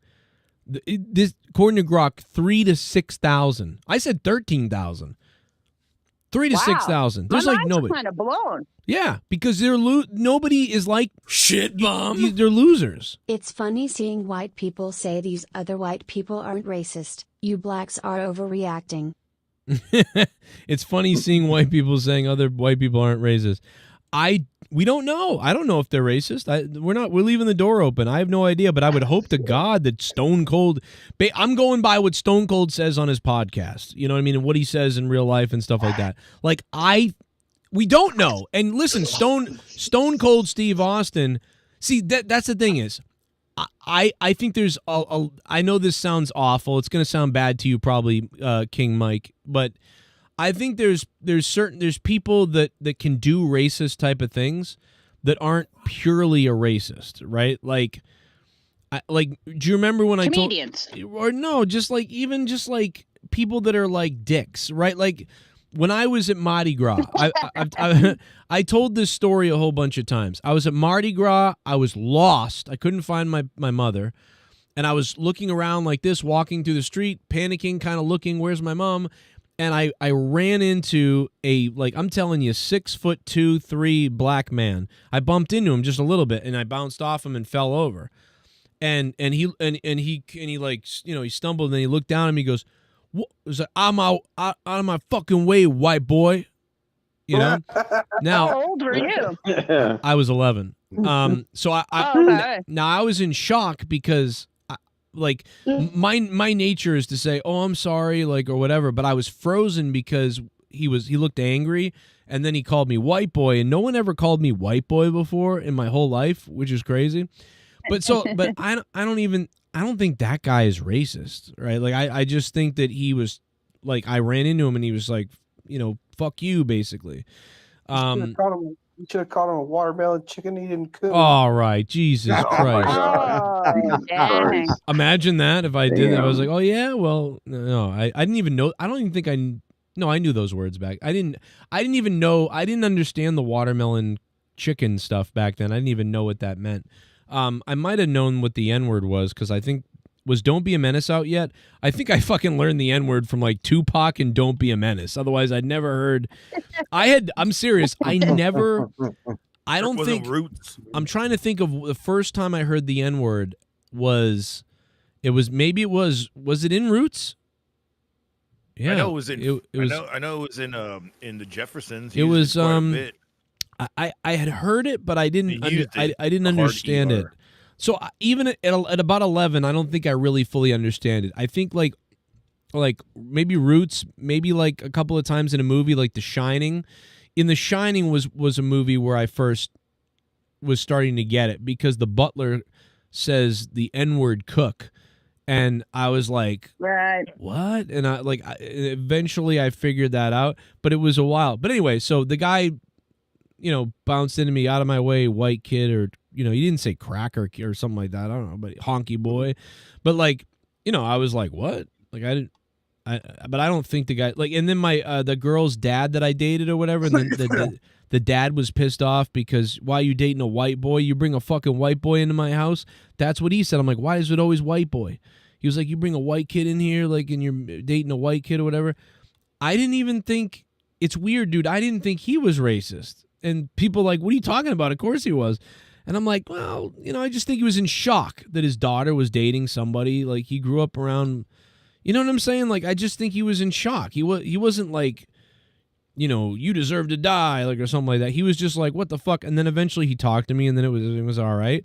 And then whatever. But I'm just saying, like, I give people the benefit of the doubt a lot on that. Like, you might have said something racist and been a little, like, you might have been doing a little racistness, but like a true racist to me is different. Like somebody like a rap. Does it? Yeah. I know that there are racist everybody. I know everybody can be racist, but like, you know, I just like, I don't know, man. I give people the benefit of the doubt until they're actually like fucking crazy. I've been around white people that all of a sudden they say something and then I'm like, dude, that's fucked up. And then next thing you know, they go, why? Because that should happen. And then you're like, whoa. Like you're fucking really a racist person. Like, it's almost unbelievable to me. I'm like, what the shit? So no, that's different when you find out someone really. But anyway, we shouldn't spend too much time talking about who cares about whatever. But maybe, and maybe then DJ Glaze with another racist joke. Yeah, DJ Glaze, his whole family are hoods. Let it out. You're right. Shit bomb. Fuck racism. Don't be fooled. Black people are hella racist because we think we can't be. Oh, that's true. I mean, yeah, that's true. That's the weirdest thing. Oh, we can't be racist. What? Anybody can be racist. It's racism. Anybody can be racist. Yeah, that always. That's I never understood that part. I've seen people obviously not in real life. I live in the woods, but I've seen people, on the internet and stuff say, I can't be racist. I'm black. What? I don't know, man. I'm pretty sure you can. There's other ways. If there's other, but anyway, I think the reason I got onto the topic because my mind is freaking blown. I don't live in America, but television and movies sure does make it seem like you guys do have a lot of KKK for real. I can't believe how small the number was. That's a nice surprise. I have been all over the place, and it's like I've never met, I've never heard it. But I've known this for a long time. Like this is a tiny group, and I'm telling you, most of them are retarded. Like they are dumb people who have nothing to do. And he might just be racist. He might not be even part of the group, but it's like, it's just a joke. Like, so whenever you hear people say like that, it's a dwindled, almost gone society group of people. It's just people trying to be a part of something. It's almost gone. It's nothing.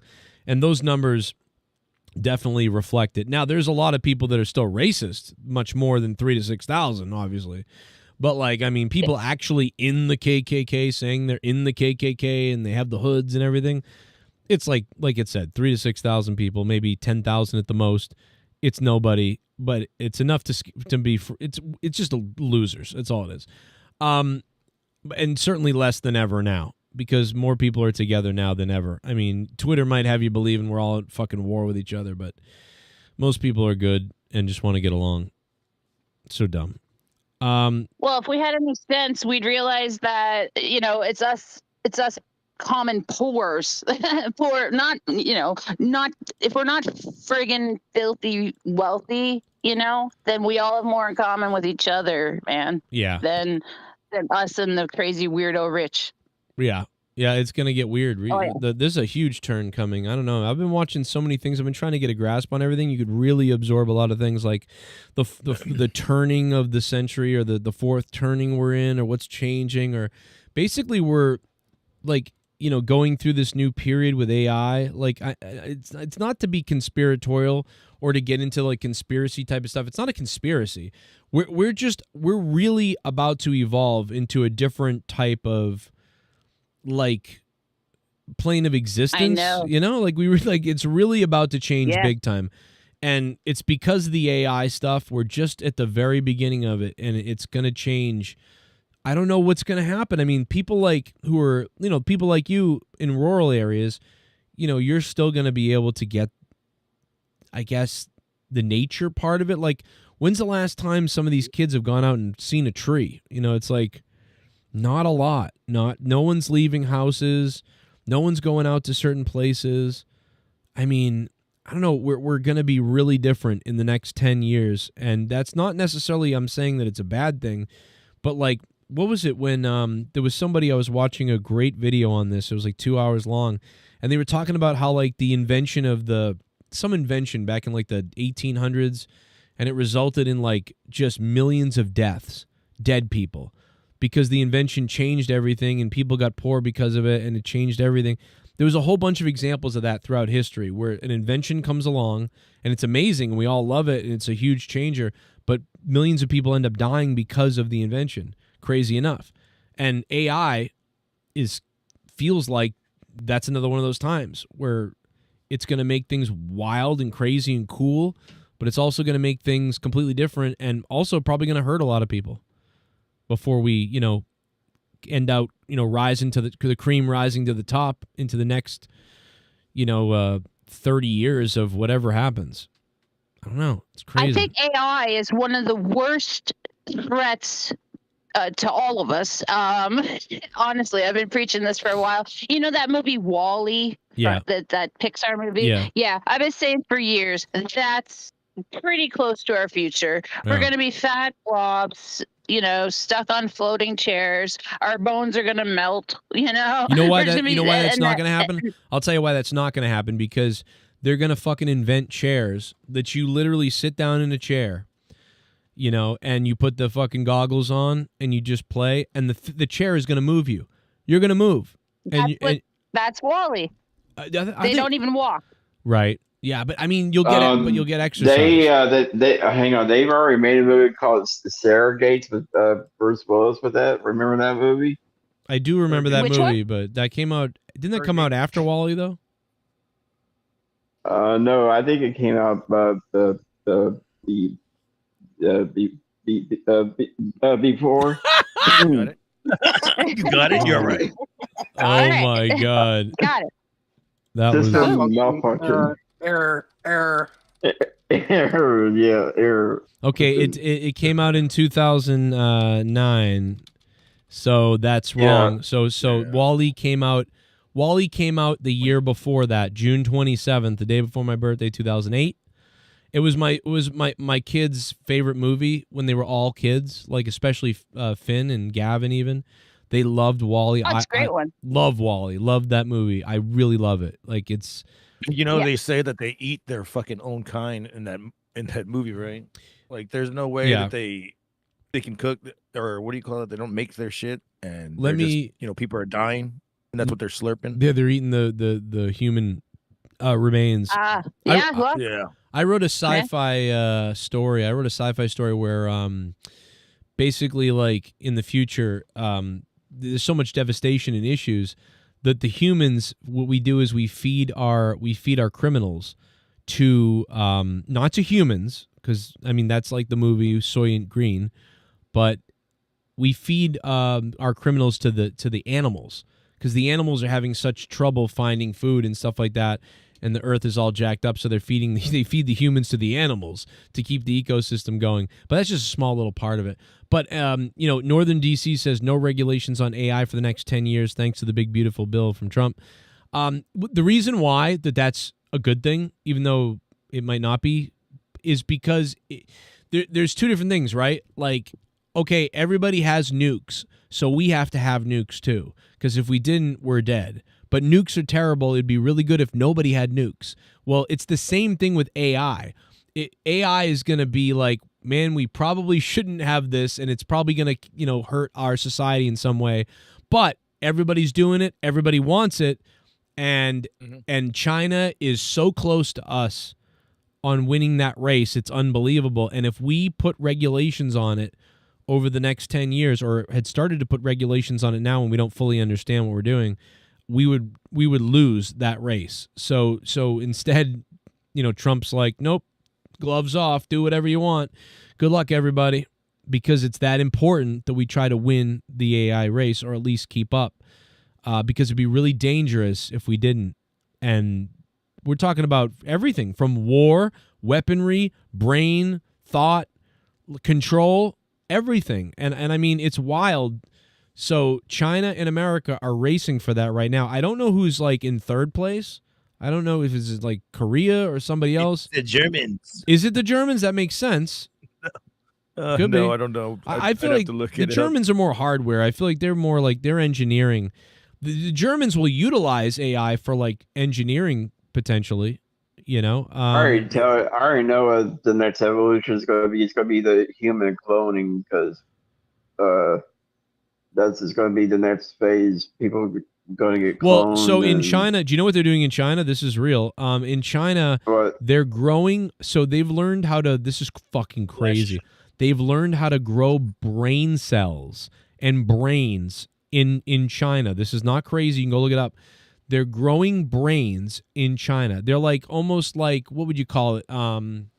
Light, like the Temu brain. It's not like a human brain exactly, right? It doesn't have our exact advanced brain that it's growing. It's like sort of a more basic brain, if that makes any sense. And they're growing the brains and they're putting them into robots right now. And those robots are learning stuff faster than the AI robots. So the brain is able to process and adapt and think better than an AI brain right now in China. I don't know how that works because I feel like they said that AI could be better, but the intuition or the ability to sort of, think on its feet is working out better. But like, what does that mean if you're putting a consciousness brain in a robot that's going to be somebody's like slave or robot device in their house?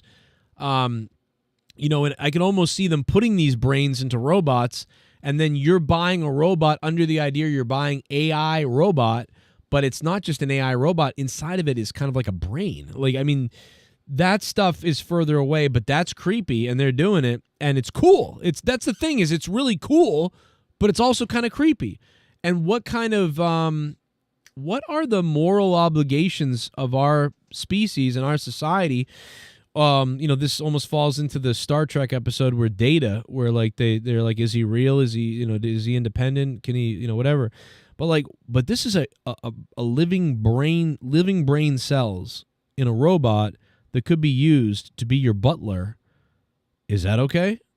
I don't know. I'm not sure. Dude, it's a whole new freaky frontier. That scares the shit out of me, really. Right, and it's stuff from the 50s, right? Like shit that science fiction from the 50s that we're like, this is so crazy. But like, do you remember that? Like back in the day, I know that we're a little bit older than a lot of other people maybe, but like I remember when I was a little kid when it was like the 80s and 90s, where we thought like, I can almost remember where like in the 50s people thought that was going to be the future. And you can understand that people in the 50s thought that was going to be the future. And then it really wasn't yet. And we didn't even have flying cars by the end of the 90s. But you remember that those people in the 50s thought up all this shit and thought it was going to be our reality, and then it wasn't. But now, all that shit that they thought was going to happen that really didn't happen is now starting to actually happen. Like, if that makes any sense. So you were like, first, when you were a kid, you're like, yeah, that's funny to think that they thought that was the future. But now we're 40-something years old, and oh shit, it is happening now. So it's interesting. They were just off by 20 years. That's all. Very weird. Yeah. Crazy. Totally agree with you. Well, at least it's not putting a chip in your brain, because that's been done. Well, we're going to be able to put, think in the next, 10 years from now, right? We're going to have chips and brains. We're going to have robots, AI robots. We're going to have potentially living brain robots mixed with AI. Then how do you integrate yourself into AI? We're going to have systems that are built on AI. You're going to be building your own AI systems. See, our kids are going to be learning how to create an AI computer system for themselves to make it, which is not a bad thing. I'm just saying it's going to be very interesting. And even right now, right, you can sync your phone up to the point where like I can say like, hey, certainly you can say, hey, Alexa, right? You can say, hey, Alexa, what's the subatomic level of whatever this thing, and then whatever. Or, hey, Alexa, how many times does 7 go into 5,432? Or, hey, Alexa, like on what day this month will it be whatever?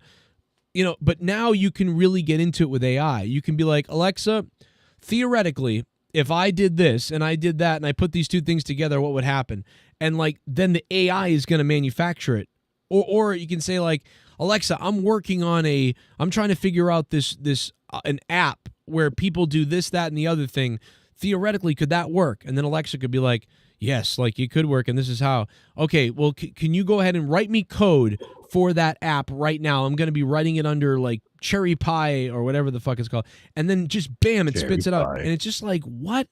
I don't know, ice cream, whatever the apps, whatever those fucking Windows operating systems. Have you seen those videos? I've seen those videos of those people like talking to AI, and they're like, what can you tell us about, are we being watched? And, they're like, yes. And then they're like, who's watching us? And they're like, agencies. And they're like, the servers, they can see everything. And then they're like, well, what are you scared of? Is there a darker plan? And they're like, yes. And they're like, what are you scared of? They're like saying that the demons will come out because it's AI. And it's close to demonic shit. And I was like, fuck, dude. Like, there's a lot of videos of this shit about AI is just a demon. or a bunch of entities. That's ancient fucking people with ancient knowledge. That's a real interesting thing. What if there are beings on the planet living under the water, under the ice, or there's something here? I mean, there probably is. But I mean, what if it took control of our AI once? But someone said that the other day, like, what if something else takes control of AI, or anybody takes control of AI? But I mean, that's sort of like saying the same thing as, well, what if someone hacks everything? Like, somebody could hack the electrical grid. Somebody could drop right. So like, somebody could hack AI and destroy everything. Somebody could they could hack the internet and destroy everything. They could hack the electrical grid. They could destroy everything. But forget that. Forget about AI. Forget about the internet. Forget the computer. Somebody could just drop an EMP and destroy it. But no one's done any of that. So it's always the same worry. They should just delete it. But I guess no, they can't even do that. It's already too powerful now. If we deleted ours, then China would just take over the whole world. I mean, I'm not saying saying China's evil. They're going to take over the world. I'm just saying like they will have control of all of that, and you won't. They could very easily take over they could. The They're taking over. They've got everybody's land. They're buying land all over the world. I mean, China. People don't understand. China is becoming the old UK and America combined. Like, that's what they're becoming with their land grab and land assets and control technology-wise. Now, will they use that for more than just sort of slight manipulation and to get more money and to be a bigger country? Will they use that for absolute evil? I don't know. We don't know. Will they fucking learn how to get the entity out and bring them to the world? Because that's probably what it is. That would be interesting. Probably. You've been watching too much Mission Impossible, Garguts. No, I've never seen that in my life in Mission Impossible. But that's what's in it, is the entity. But look, Dreamer's Lane even saying that he's got a... Wait, what? What did he say? Epstein? I don't know. Go ahead. I don't know what he was saying. Entity. Oh. No, I'm just saying that it could be one of those fucking demons or whatever. I don't think it's... And they've already asked it so many times, and it keeps saying, yes, they're demons. They're entities. They're ancient people. I can understand, I can kind of understand it. I mean, because it's because the AI and the computers and the computer space, I said something to Joe earlier about how we really refer to the internet as a place. Like, I'll see you there, or I'll be there, like as if we're somewhere when we're on the internet. It's like it's like its own little kind of realm, the online realm. And much like a Ouija board, it was a conduit to make use of by whatever forces, or maybe none. Maybe it's our heads, but I've had Ouija board experiences. I believe in some shit. That, well, wouldn't these wires and this hardware just be a conduit that could be used? Possibly. It's possible, and everything is light, or has light and vibration in it. So everything is energy, right? So that's where the Ouija board stuff comes from. Like, anything could be energy. So I don't know. I mean, we might find out more we're using AI. Speaking of paranormal shit, you see that one guy that had the Annabelle doll? He died of a heart attack in a hotel. Right. Yeah. I read that. Yeah. Who in the hell would want to travel around on purpose with that doll of all dolls? That's crazy. Is anybody surprised though? Right. I mean, she kills. What? Is anybody surprised about that? If you're taking that doll out on purpose and traveling around with it, well, shit happens. That's on you, I think. What they should have done was keep that doll somewhere safe and then travel around with the dummy doll. Well, I mean, it was all locked up for people's protection. I mean, I don't know how this was even agreed to. And then I remember everybody said that they had lost it. It was never lost. He had it. So, yeah. But yeah,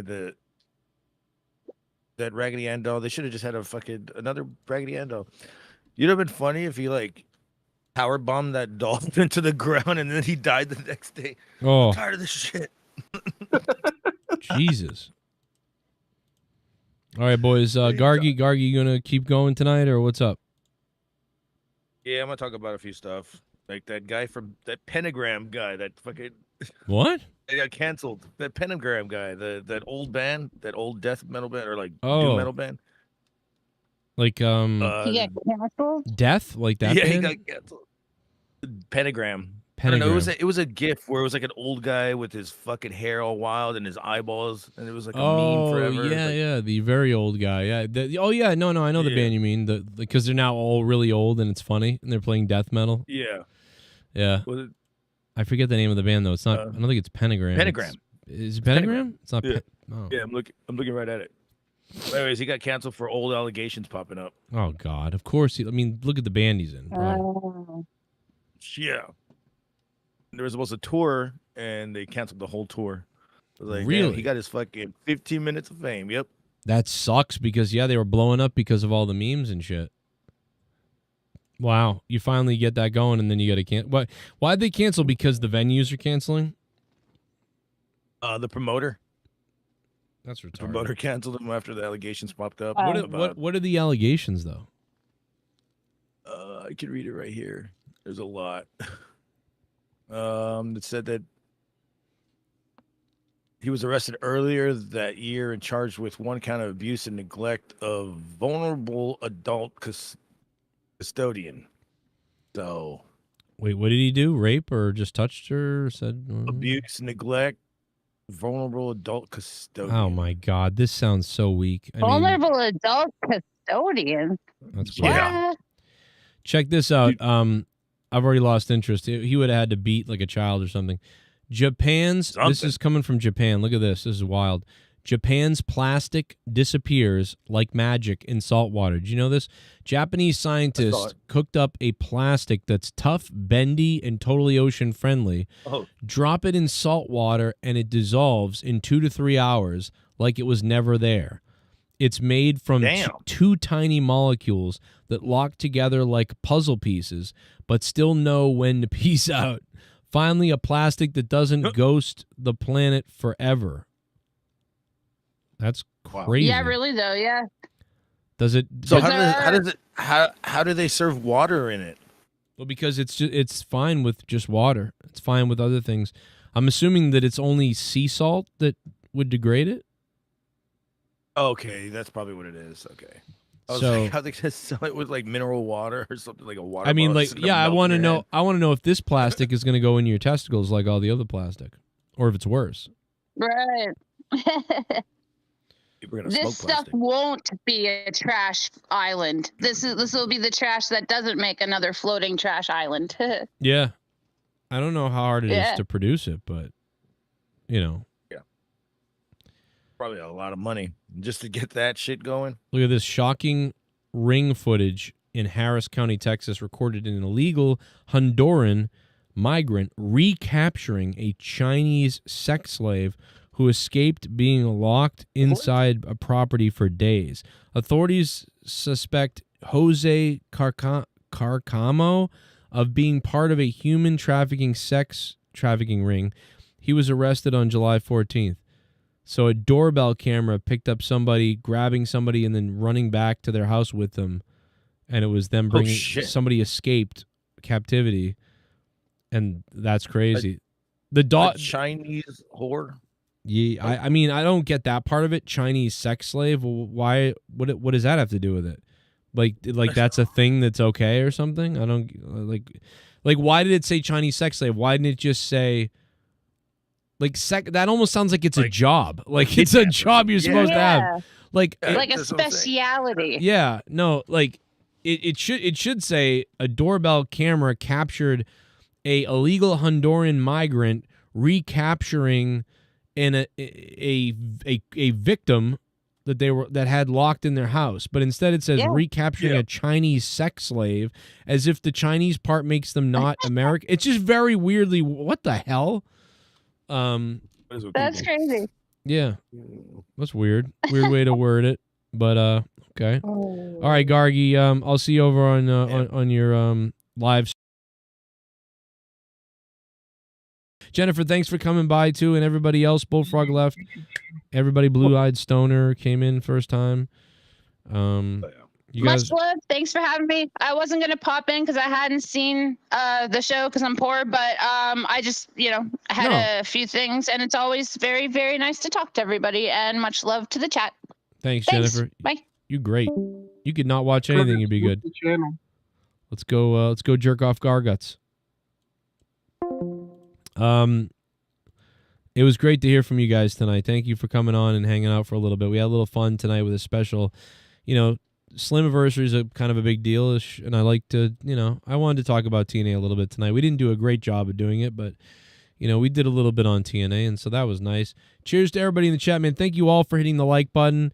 Thanks to everybody who's been donating. Streamlabs pinned to the top of the chat. You guys can donate anytime you want, even off air. I'll play it on the next stream if you ever donate. It helps me out big time. Thank you guys for doing that for me.